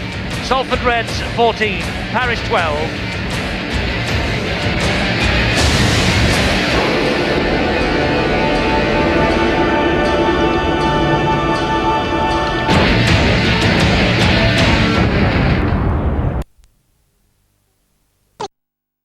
Live Davis Cup action starting on Friday. Great Britain take on Zimbabwe. Live from the Crystal Palace, starting Friday at 12 noon, Sky Sports 1. But right now, Salford Reds against Paris Saint-Germain. And an eventful first half, which has ended up with Salford ahead by 14 points to 12. 2 tries apiece and the 3 goals from Blakely. The last one, the 1,000th point of Steve Blakely's professional rugby league career. Well, it started so well for Paris, didn't it? And then they had a man sent off. They were ahead, though, 12-0. And up towards half-time, Matthew Elliott, who is watching with us, the coach of the Wembley-bound Bradford Bulls, the wheels fell off for Paris Saint-Germain. Well, it just astounds me. They scored 2 tries on last play, and one off a kick and one off a power play. And towards the end of the half, the last plays they came up with were dud. And it was, I can't understand why they don't keep sticking the ball in the air. It's been successful for them. Well, they are vulnerable against the high ball, Salford, aren't they, as we've seen all season, to be fair? Undoubtedly. I think Salford have also been pressured by Paris Saint-Germain's willingness to move the ball as well. Well, we saw the incident, Steve-O, in the match where the Paris boy was sent off. And you think he was harshly done to. Now, I must take issue with you here, because you were saying before the game it's about time the referees took action with high tackles. Yeah, but get it right. He produces the red card. And you send them all off for after tackles, but I mean, when it's bad, they don't. On that occasion, you could see quite clearly, as far as I'm concerned, that the man was grabbing at the shirt. Well, you can at that speed, but when it was at match speed, McAvoy went down. You could see so spectacular. You could see that the arm has made no contact with any part of the head, not at any moment during that course. They've got a touch judge that's close by, they've got a referee that's there. We saw on Saturday, we've seen for the past couple of weeks, people have been making contact, nearly breaking people's jaw, knocking their noses out of place, knocking teeth out, and they go, naughty boy. This time, pressure, get off. Ridiculous. Well, it's your fault because you're putting pressure on the referees. I get blamed for most things, but I think it's... No, the problem is that they've got to get it sorted out.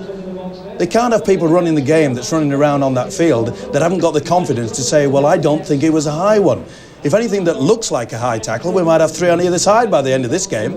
Well, in the meantime, it's been a pretty good first half, hasn't it? We've seen some spectacular tries and some good play, other than the sending off. Look, I feel sorry for the fact that Paris are down at half-time, because they were the better side. They really did strip them apart, and the high ball was a key.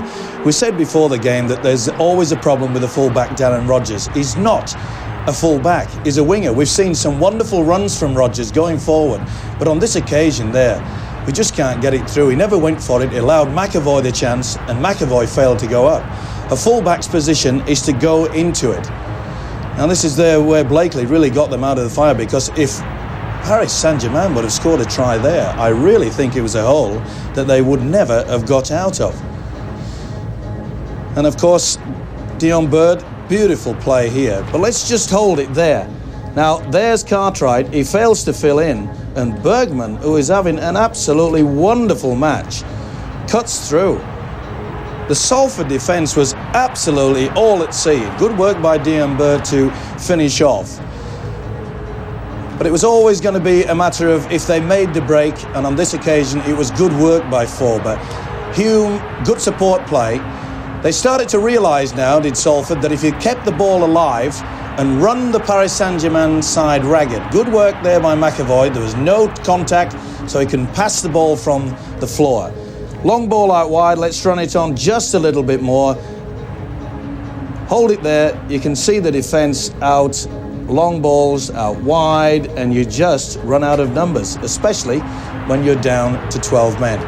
Look for the dummy runner from the winger, Fatasini, who's had a fine match also, and the big centre, Scott Naylor, in for a very good try and very well worked. And it wasn't a surprise to me that after that, Fatasini was rewarded with a very, very good try. They're playing well now, Salford, but it's only in the last 10 minutes that they've sorted things out. What would Peter Mulholland be saying, Matthew, now in the dressing room? Because he's got only 12 men, so he's short of numbers right away, isn't he?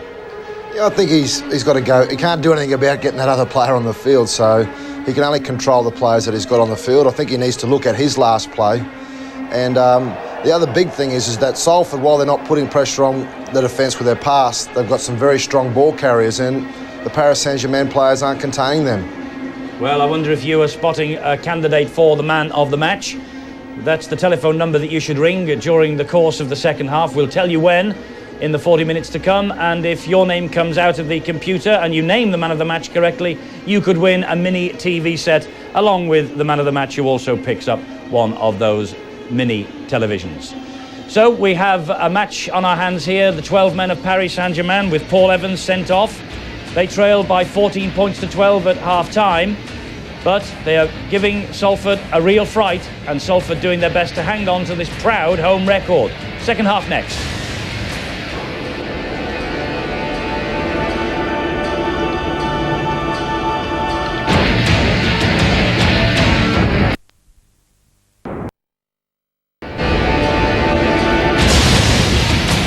What a match for you we have in Super League on Friday at 7 on Sky Sports 1. Leeds against Wigan from Headingley. Kick-off 7:30. Right now, though, it's Salford Reds against Paris Saint-Germain. Well, I have an exclusive here on Sky Sports 1 this glorious afternoon. And Salford ahead by 14 points to 12 at half-time. Naylor and Sini with the tries, Blakely with 3 goals, Bergman, Bird and Robinson for Paris Saint-Germain, who are down, of course, to 12 men. They have had Paul Evans sent off. They have shared the possession, though, with Salford. Not too much in Salford's favour, despite the fact that Salford came back and clawed back a 12-0 lead. They have had to work very hard, though, in tackling to stem the Salford attacks. Steve-O, the clean breaks. Nothing to choose between the two sides. No, it's pretty tight, and that's the reason why there's only 2 points in it, but it really is an uphill battle for this Paris side. But I'm sure their coach, Peter Mulholland, will have told them to ensure that they retain possession of this football, play out their complement of 6, make sure that they have a good kick and chase game.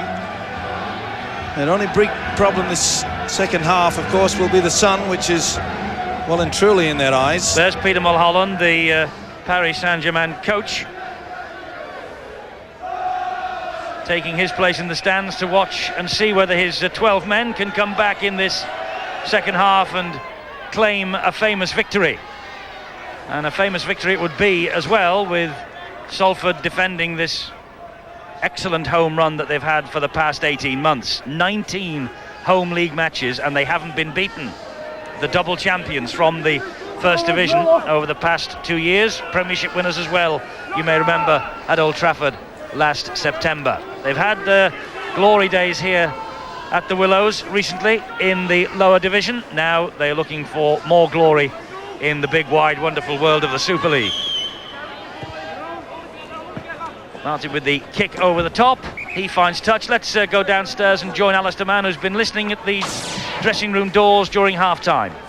Well, not quite doing that, but I've certainly picked up what the mood is, and it's very much the case that they've not been too pleased with the fact that they haven't in simple terms, use the extra man. They've been using too many drives. Paris use a stacked defence and they haven't been getting it outside as much as they've needed to. They've taken too many drives.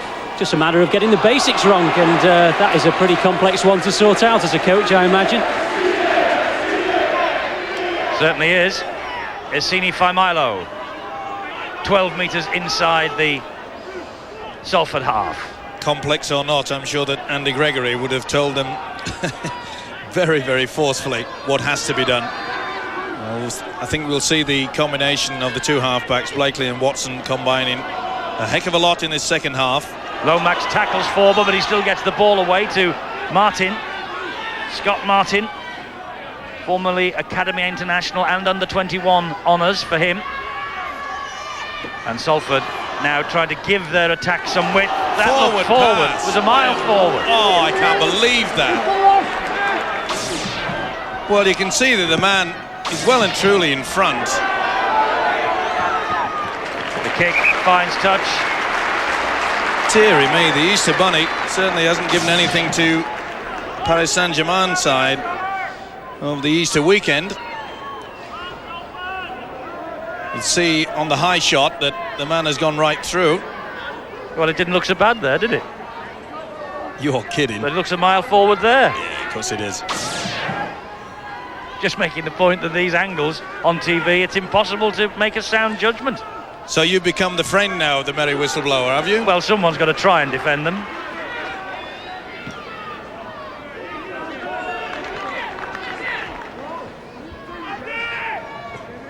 Jason Sands now.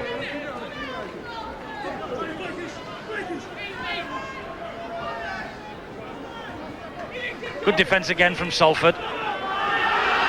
That was Wayne Singh, he played the ball. This is the big figure of Didier Cabestany.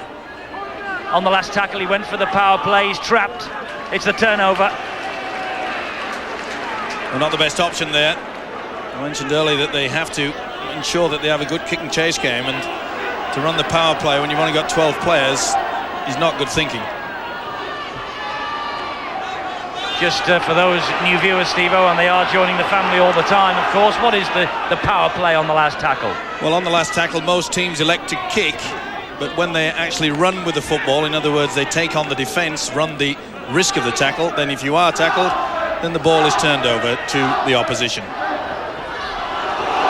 That's a power play, and this is powerful play. That's a lovely weavy run from Naylor, and Naylor's going all the way, and Naylor gets his second and scores a great try.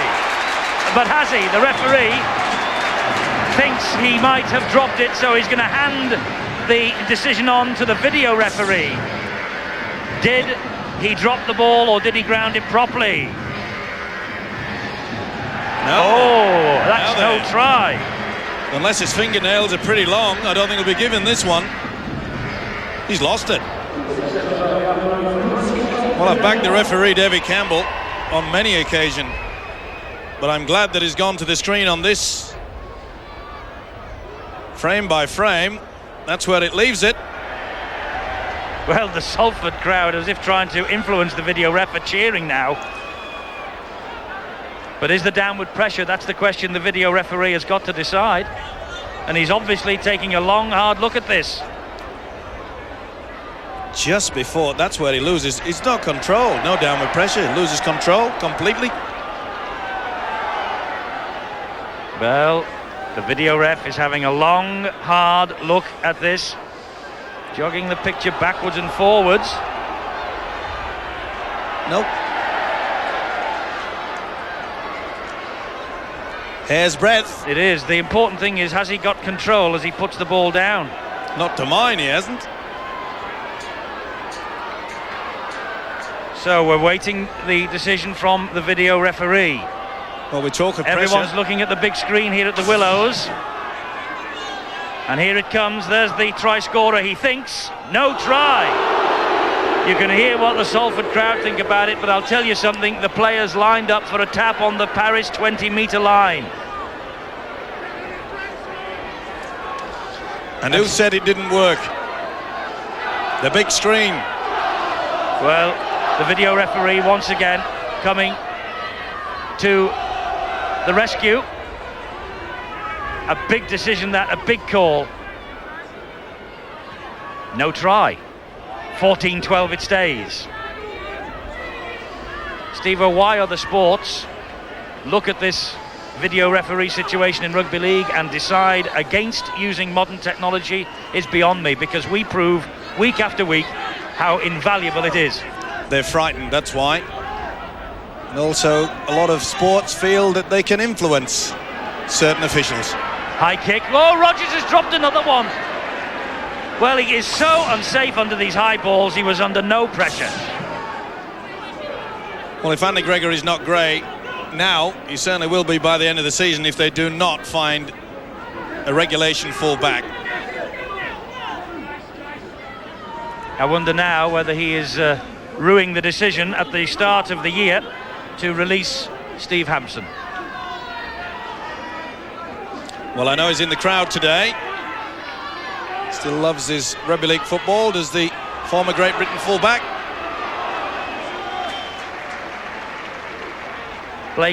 Steve Blakely, the Salford captain, has got a bandage on his left wrist.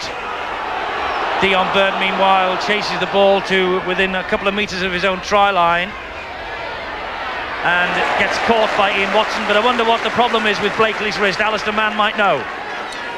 Yeah, it's a very old hand injury. He's had it for a while. He's been played with it before, and in the first half it was very, very painful indeed, and it was a little bit touch and go whether or not he might come out for the second half, but he's soldiering on. He's had it strapped up, and hopefully it will just go away as dramatically as it's come. Well, there he is, Blakely, doing the tackling.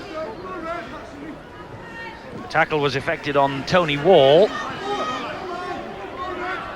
Wayne Singh plays the ball to O'Donnell. He then finds Lomax.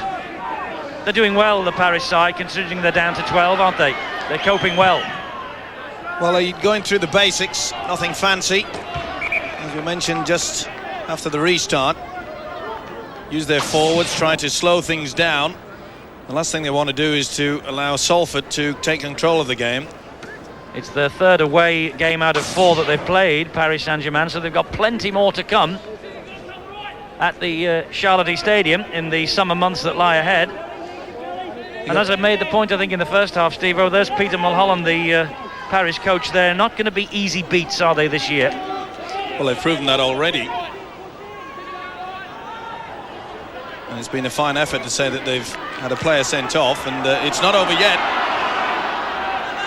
Salford cannot feel confident, especially with the defence like that. There was a good effort there by Jason Martin, going very low. Edwards.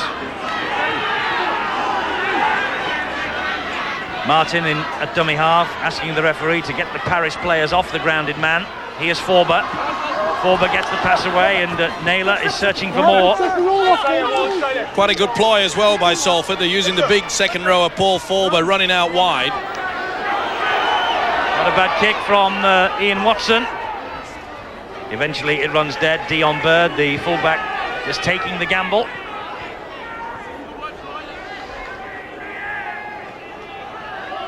Andy Gregory is starting to lose his cool. Well, he knows it wasn't a very good kick, far too strong. The object, of course, is to try to keep the ball deep, but in the field of play. Apparently Andy Gregory is saying that his team are making too many drives. He obviously wants the ball clipping over the top of this overstretched Paris side and maybe moved wide. Well, they've got to move it wide if they're going to win this game convincingly, but they've been sucked in at the moment. Paris are doing a fine job of making them go down the middle channel. That was a lovely ball from Lomax to Martin. He just slipped. It's got to be a bomber here, surely. Get it high. There it is. Rogers under pressure. He's under pressure again, is Darren Rogers. Again he misses. They keep them all alive to Paris Saint-Germain. They've got big chances here. Ball is laid out wide. And Dion Bird is in for the try. The second try for Dion Bird. The Willows has been brought to silence again. And once more, a high kick wreaking havoc in this Salford defence. They are just all at sea with the high kick here. Rogers called for it. They try to give him protection, but you could see there that they had a chance to get that ball away. Jason Sands, a prop forward, knocked it back. Good work here by Bellamy, and then sends Bird in for the Beautiful try. There's a prop forward, gets it there. Now a full-back should be leaping higher than a prop forward when the bomb's coming back down. Good play by Troy Bellamy. Back on the inside, then out wide. Dion Bird. Silence here at the Willows. Full-backs do not allow prop forwards, or should not allow prop forwards, the latitude to knock the ball backwards. And good work. Loose forward, step on the inside. You see how the winger, Dion Bird, did the wraparound. There is just no one at home. Well, if Salford think they're going to just coast away with this against 12 men, they have got another thing coming. Dion Bird, he got 6 tries in 9 last year for Paris Saint-Germain, and it's his 3rd try of the current season. Robinson with the conversion attempt, and he just pushes it wide of the post. But Paris Saint-Germain, coached by Peter Mulholland, they have the lead again, and they took a quick kick off Paris, and Salford, they are the team that will have to get this ball spread out wide, but it's Paris at the moment who are doing exactly that. They are spreading the play wide, and they're catching Salford cold down the flanks. And the high kick, Steve-O, absolute pandemonium in the Salford defence. Well, they say that Andy Gregory is turning out to be a very good coach indeed. Well, he'll certainly become a better one if he switches the full back. I don't know what he could do in the ranks, but whoever's the safest with the high ball, put Rodgers onto the wing and maybe put Blakely back into the full back position. Oh, bad mistake by Rodgers. Paris have got it back. There you see. Couldn't take the pass from Blakely, could he? Paul Forber doing the tackling on the man who's got 2 tries. That's Dion Bird. This is Wayne Singh, and good running again from the big fellow, taking Paris to the 20-metre mark. Martin. 3 tackles gone. David O'Donnell at dummy half. Lomax back to Cabestany. Support there from O'Donnell. This is Martin, and the Salford defence now having to work overtime. Paris have the scent of victory here. Lomax again on the drive. Good quick hands. Robinson out to Bird. He's on a hat-trick, but the ball is played out wide beautifully to Bergman, and Bergman brings it back and touches down.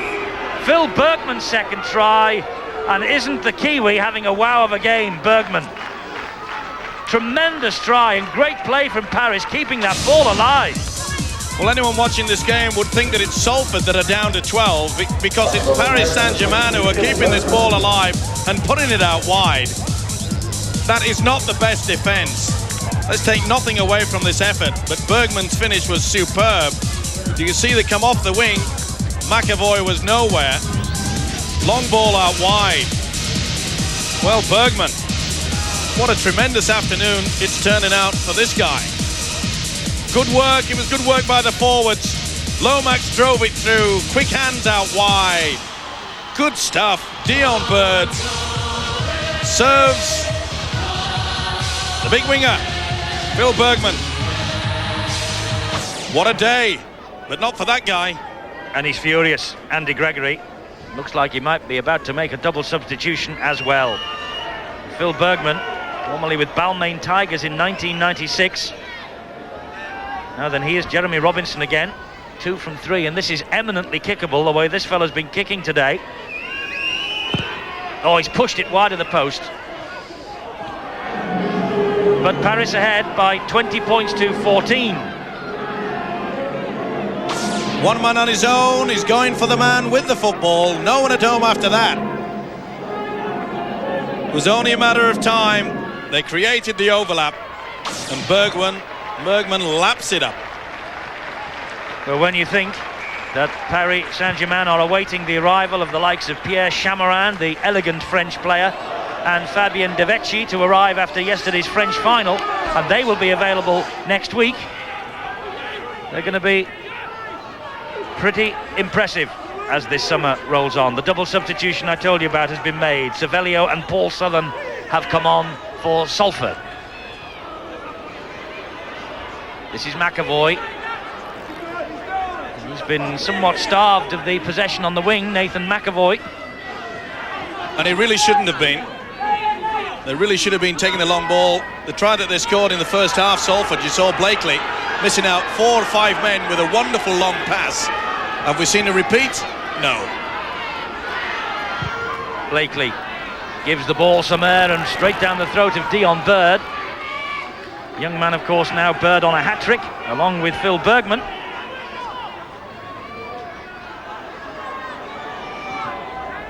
Robinson.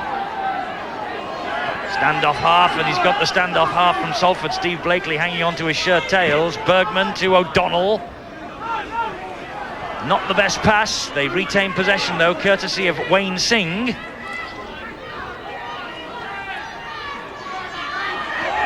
is Robinson. Forward pass. Touch judge saw that very well. Well, they just lost the plot there. At a time when really all they had to do was tie up the football. Only slightly forward, but that's sufficient. As I say, at a time when really they should have been getting the ball to Robinson behind them for the big kick. Another double substitution, this time from Paris. Priddle and Taylor have returned, and Sands and Cavestani gone off. Well, there's Tony Priddle straight into the tackling. Salford have just completely lost the plot. The two halfbacks, Blakely and Watson, are totally confusing everybody. The forwards are not driving, not trying to get them space out wide. Now they will. That's a better ball. Orba gets the pass away to Hume. Hume to McAvoy. McAvoy's got pace. Rodgers has got pace too. He's through one. Is Rodgers going to score a try? Yes, he is. And Darren Rodgers makes amends for a couple of errors at the other end and comes up with a vital 4 points for Salford. For once, they move the ball out wide and Rodgers capitalises. It's what I'm sure the coach has been calling for. The first time this second half they've used a dummy runner. Forward, as I mentioned, running out wide with Glee, back on the inside. It's a fine effort by Rodgers. He's not the best fullback in the world. In fact, he knows he's not a fullback. He's a finisher, he's a winger, not a defender. Good effort, McAvoy, good balance, back on the inside. Fullback there, had all the strength, hands off with the left, dives with the ball tucked under the right. They're back. And tries in 3 successive games now for Darren Rodgers, including the semi-final last week. So he's a useful weapon on attack, isn't he? Darren Rodgers, the tall former Academy international. He's Blakely now to try and level the scores. He's missed it. Still, Salford trail by 2 points, 20-18. First time this second half, 2 dummy runners. Notice how the defence are just sucked in. Gap appears back on the inside. Hume, tremendous ball out wide. McAvoy, as I mentioned, great balance, nice step, nice handoff. Rodgers gets the goods. The Reds breathe a sigh of relief, and rightly so. They were on the rack. Well, they're back within striking distance now, 2 points adrift. Plenty of the match remaining, and I think Jason Martin lost that ball in the bright sunshine here. He did. He's an Aussie, Steve-o, he's not used to sunshine. Well, you could see that he was totally affected. I said just before the kick-off for the half-time that it would be a problem for them. And it's finally got to the Salford side that they do have that advantage. Well, things are beginning to turn their way now for the Reds. No doubt the eager prompting by their coach, Andy Gregory, who loves to sit at the sideline. Oh, that's a great break. Super run from Southern, and suddenly Salford have got the bit between the teeth. This is Savelio. Barging runs, and Peter Mulholland now has gone down to the bench to go alongside Andy Gregory, but on the Paris bench. Rodgers again chimes in, takes the pass once more from Blakely. Edwards. Penalty to Salford. Interference at the play of the ball. Now they'll take the 2, surely. And this could prove perhaps a godsend. You'll see that you've got to roll away. Joe Taylor was trying to get out of the way, but O'Donnell was still around, and he touched that football sufficient enough for David Campbell to give this penalty. But maybe it could work the advantage of the Paris Saint-Germain side, give away 2, and maybe could have saved 6. But I'm not so sure that that was going through the mind of David O'Donnell.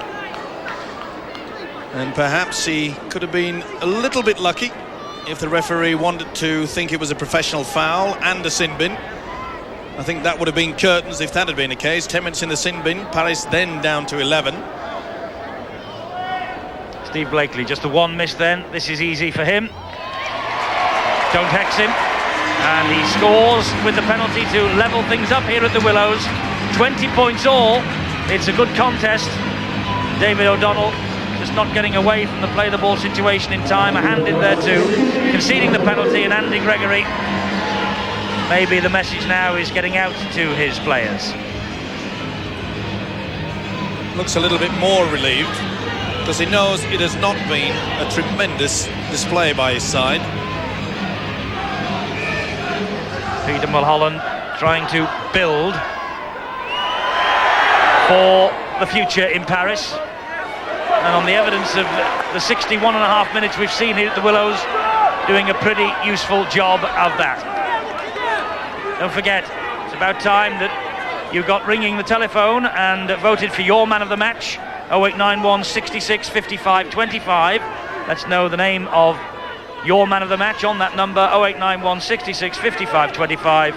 You could put yourself in line for winning one of the mini TV sets that we give away on Super League Live this year. O'Donnell does well, stands in the tackle. Martin with his shirt almost ripped off his back plays the ball. Good architect is Jason Martin. Just lacks a little bit of speed these days. Well, an ironic cheer from the crowd as Darren Rodgers finally takes one in the basket. Yes, came and claimed that, and what's more, he was quite well protected by his defence, wasn't he? Does help, but at least he looked confident on that occasion. But all the Salford supporters, you say, they came up with a cheer. They must have been holding their breath when that ball went to the air again, as no doubt were the Salford players. David Hugh plays the ball to Blakely. Here's Paul Forber. Tries to spin in the tackle and release the ball, but eventually hangs on.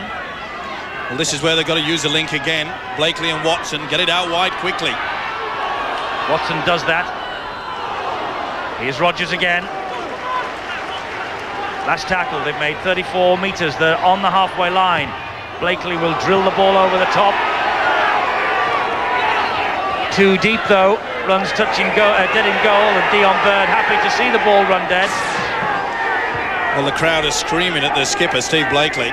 It's the second occasion in this half that he's drilled it far too deep.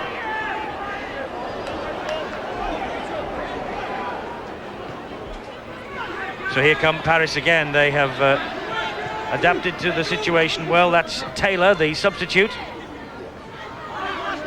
It's a gritty and a gutsy performance from Paris, and remember, they have had to play for much of this match with a man short, Paul Evans having been sent from the field. Good tackling by Cervello, but they keep the ball alive again. Paris Saint-Germain. This is Troy Bellamy, their loose forward. Surely the high kick.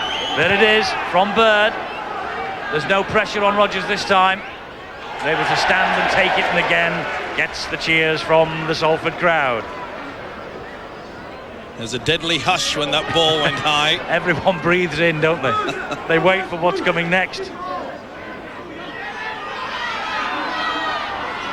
Now then, this is where the Salford Red forwards really have to start working hard, pulling that defence and let the situation of the linking qualities. Good defence though by the Paris side. Priddle leading the way again, and O'Donnell.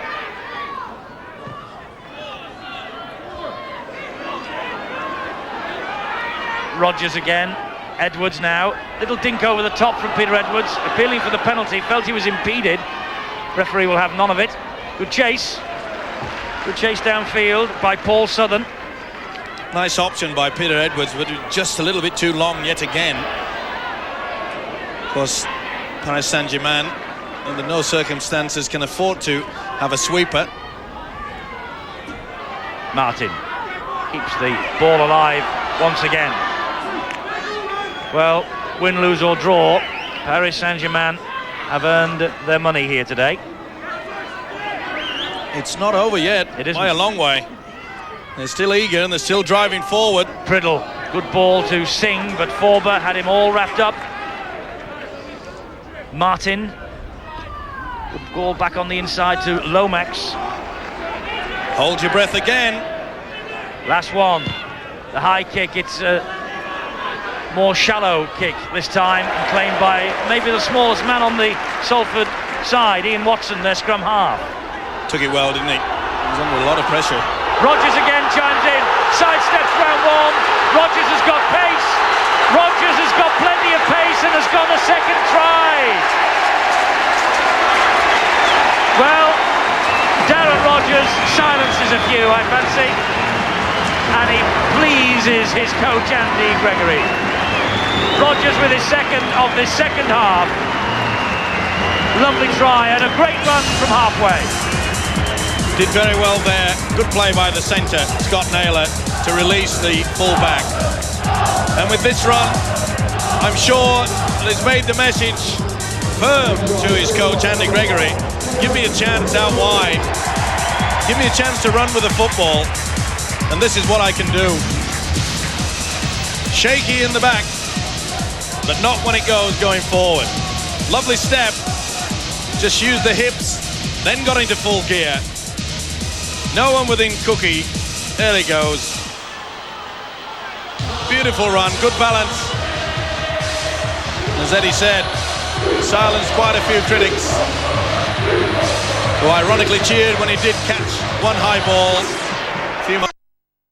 But they're happy now, and rightly so. But it's been a long time coming. Darren Rogers with the try. 3 clean breaks, 2 tries.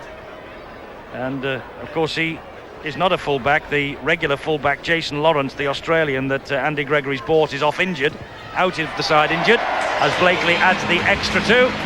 And suddenly Salford have a 6-point advantage, courtesy of Rogers and the boot of Steve Blakely. Typical example of a very tired defence, not moving forward. When they do, the centre commits, the fullback joins through. Nice step. Nothing that Bird could do about that one. This kid has got pace. Not a bad dive either. As I say, Jason Lawrence injured, the Australian fullback. Peter Mulholland now passing his instructions from the bench. I wonder what those instructions might be. I wonder what Matthew Elliott, our guest, the coach of the Bradford Bulls, would be telling his players right now. Matthew, what would be the message from Peter Mulholland, do you think, now? Well, as I said at half-time, Eddie, if they continue to move the ball in the tackle, they put a lot of pressure on the Salford defence, but if they want to just cart it up into these people, they're not going to crack them at all. Paris Saint-Germain in possession. Troy Bellamy, who has worked hard. Lomax, who has worked hard since he came on also. Went without the ball, Wayne Singh. They've given it back in broken play again to Salford. Paul Forber has gone off and Isini Faimilo has returned for the Salford Reds, and there is Faimilo now. That was a tired pass, a tired attempt to try to drag it in by the second row Wayne Singh. I'm afraid some of these Paris players are well and truly out on their feet.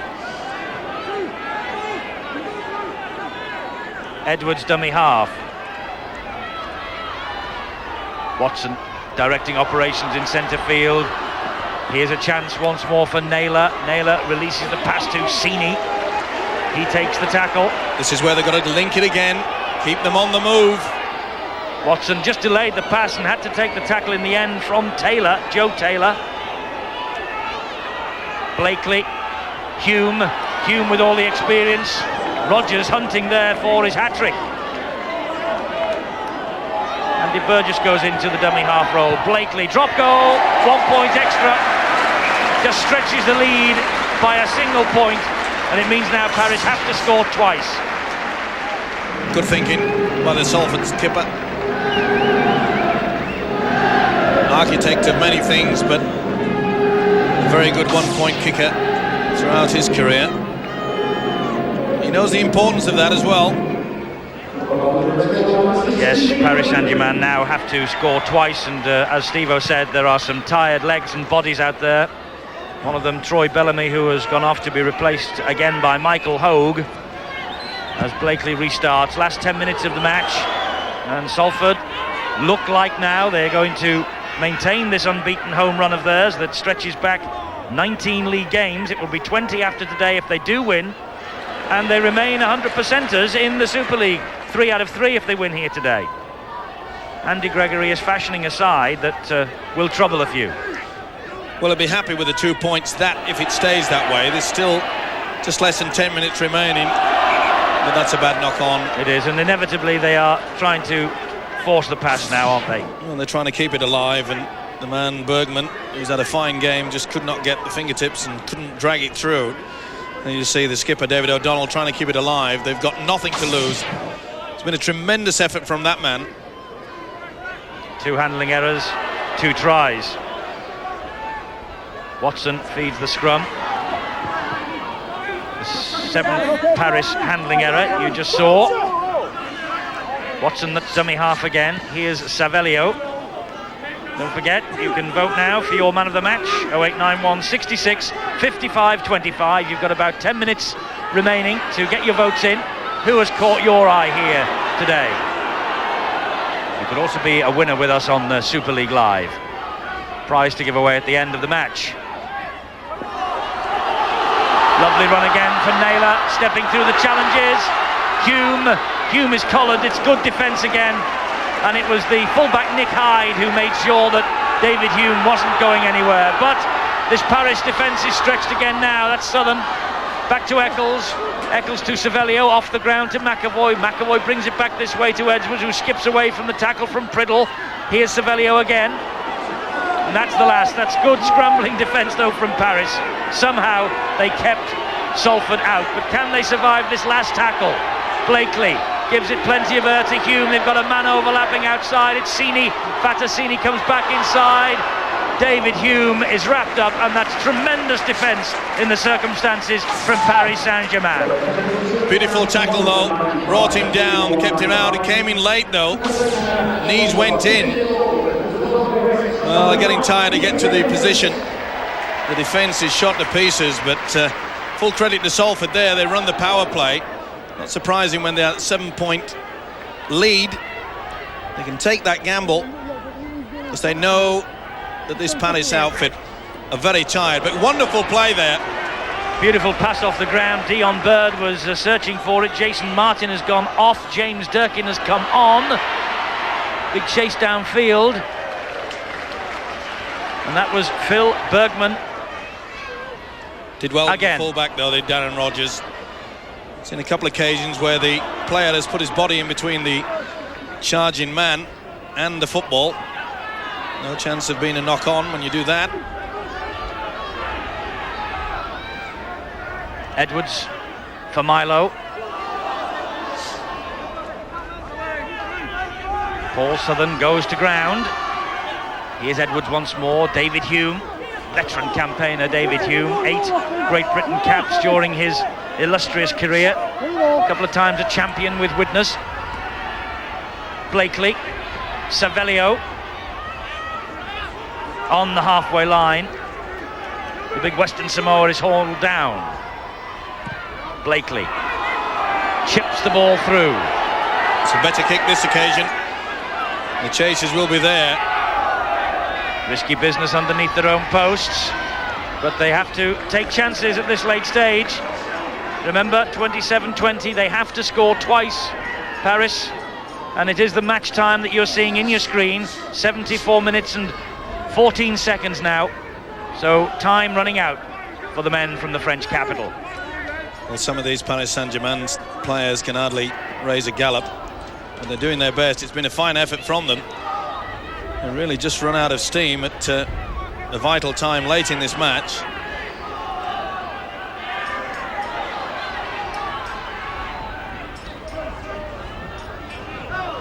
That's Taylor, the second half substitute.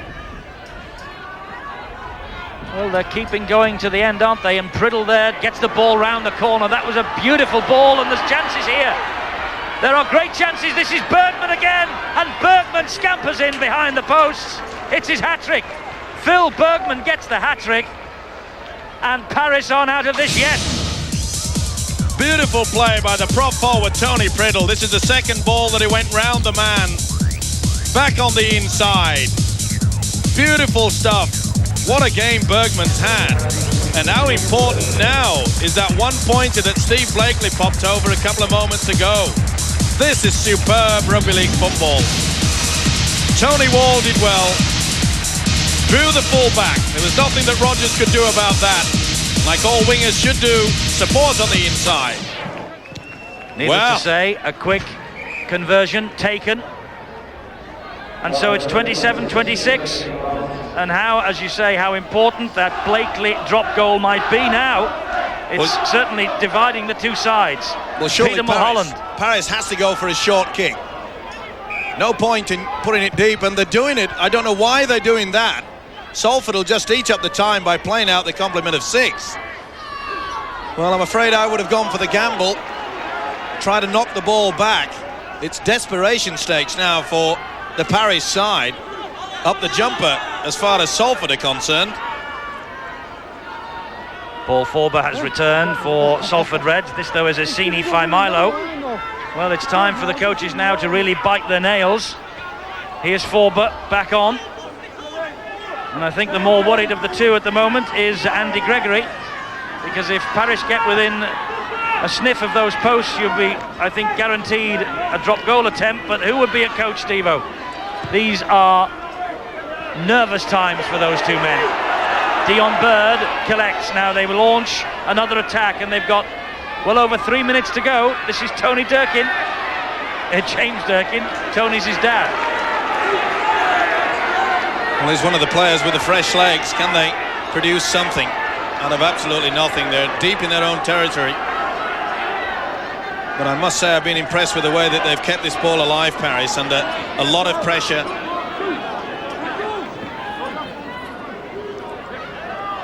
Two tackles gone. A big effort. In fact, to be fair, a big effort from both these sides.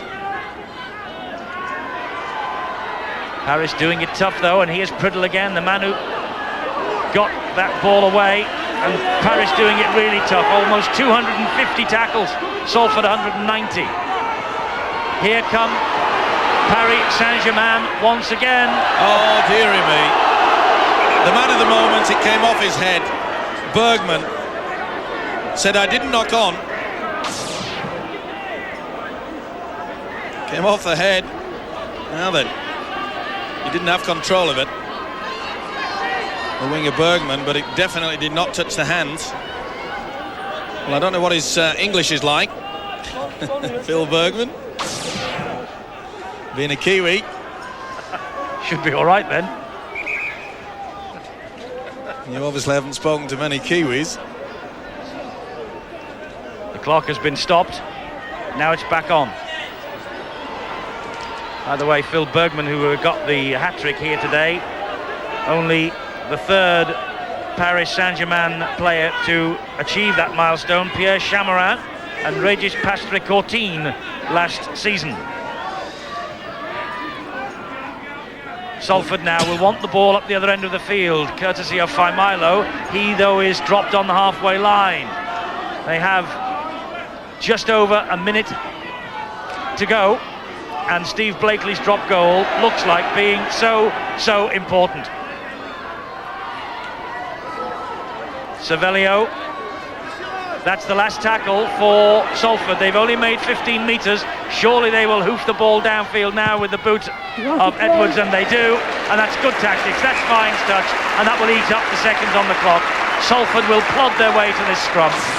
Watson realising that if the ball goes out of play, a very tired set of forwards will walk their way to the position to set down the scrum. Well, this will be surely the last throw of the dice for Paris Saint-Germain. Will we have a length of the field try? Half a minute of this match remaining. It cannot be tighter at the end of 80 minutes. It's been a thrilling game. Dion Bird well tackled by Steve Blakely, whose drop goal might be the match winner. Thundering challenge again coming in from Edwards. The crowd are counting down for the timekeepers and the referee. Paris doing their best. Ball's put to the air. And Salford have it back, courtesy of Rodgers. Rodgers again, almost through. O'Donnell did well. And Salford Reds have hung on for a 27 points to 26 victory. Dion Bird with 2 tries for Paris Saint-Germain. Andy Gregory knows that his team have made hard work of this, but they have won, and they've maintained their home record. They've maintained their 100% start in Super League. But Paris Saint-Germain, down to 12 men for a long period of this match when Paul Evans was sent off, have battled and fought all the way. Steve Blakely's drop goal was what sealed it in the end, 27-26. Who's your man of the match? Find out with us right after these.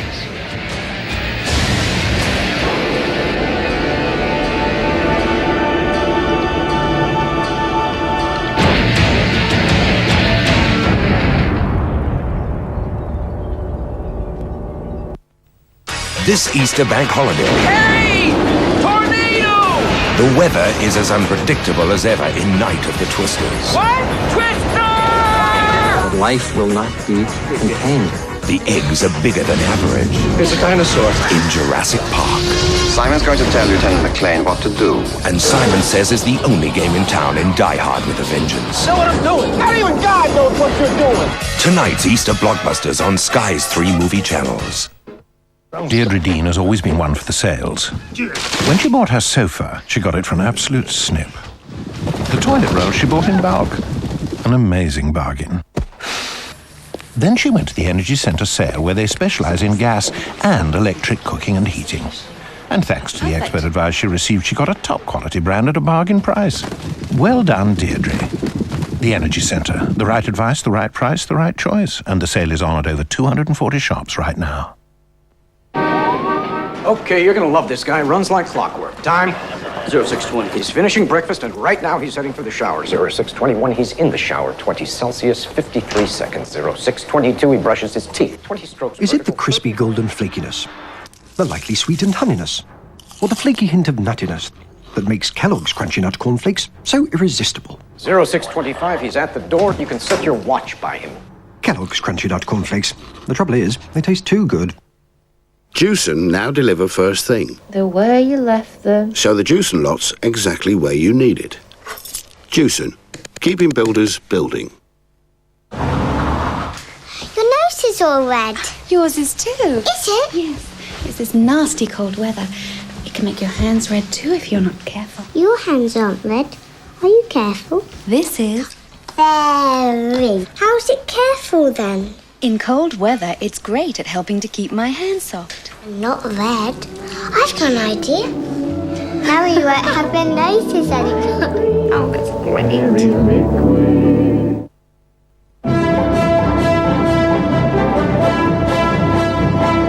Imagine a place of your own.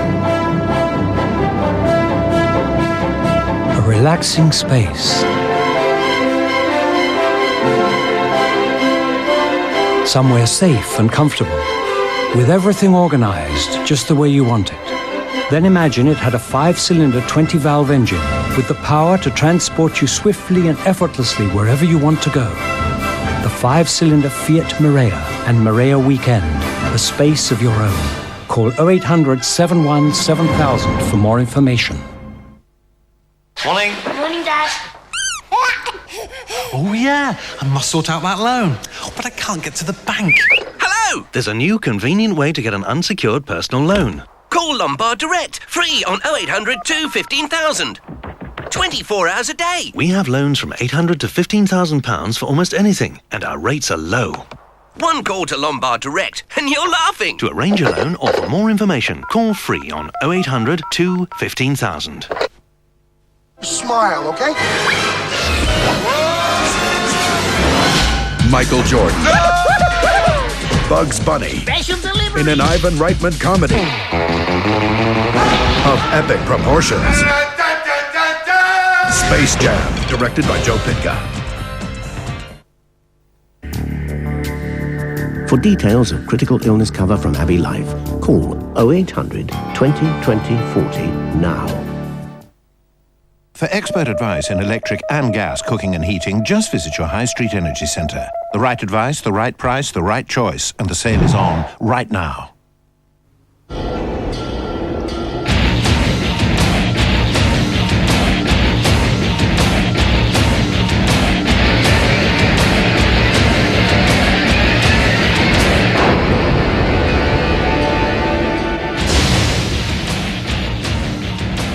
Well, it all came down in the end to the single point scored from the boot of Steve Blakely. The drop goal has won the match for Salford Reds against Paris Saint-Germain, and Phil Bergman, the scorer of 3 tries, but still he ended up on the losing side. 27-26. Now, your man of the match votes. Dion Bird got 23%. Bergman 46%, Steve Blakely 15%, so Phil Bergman has won it because the others only got 16%. The Kiwi has won the man of the match, and he is now with Alistair Mann.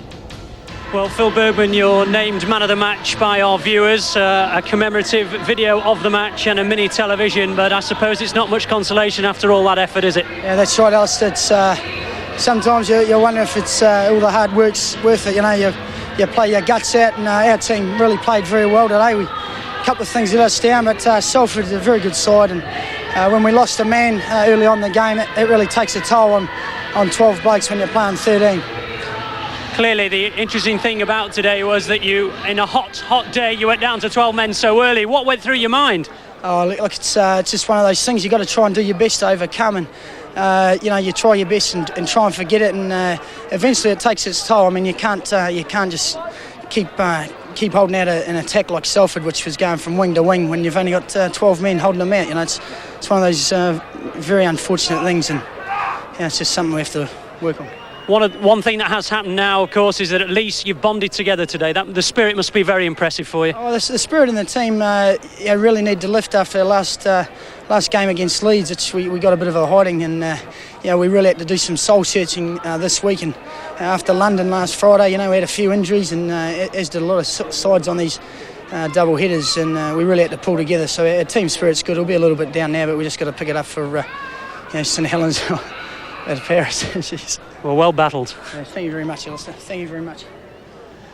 Well, the lady who has won the competition, the man of the match, is Sharon Carr from St Helens. She correctly named Phil Bergman as man of the match. She wins the mini TV set. Well done, Sharon. That should be on its way to you in the next day or two.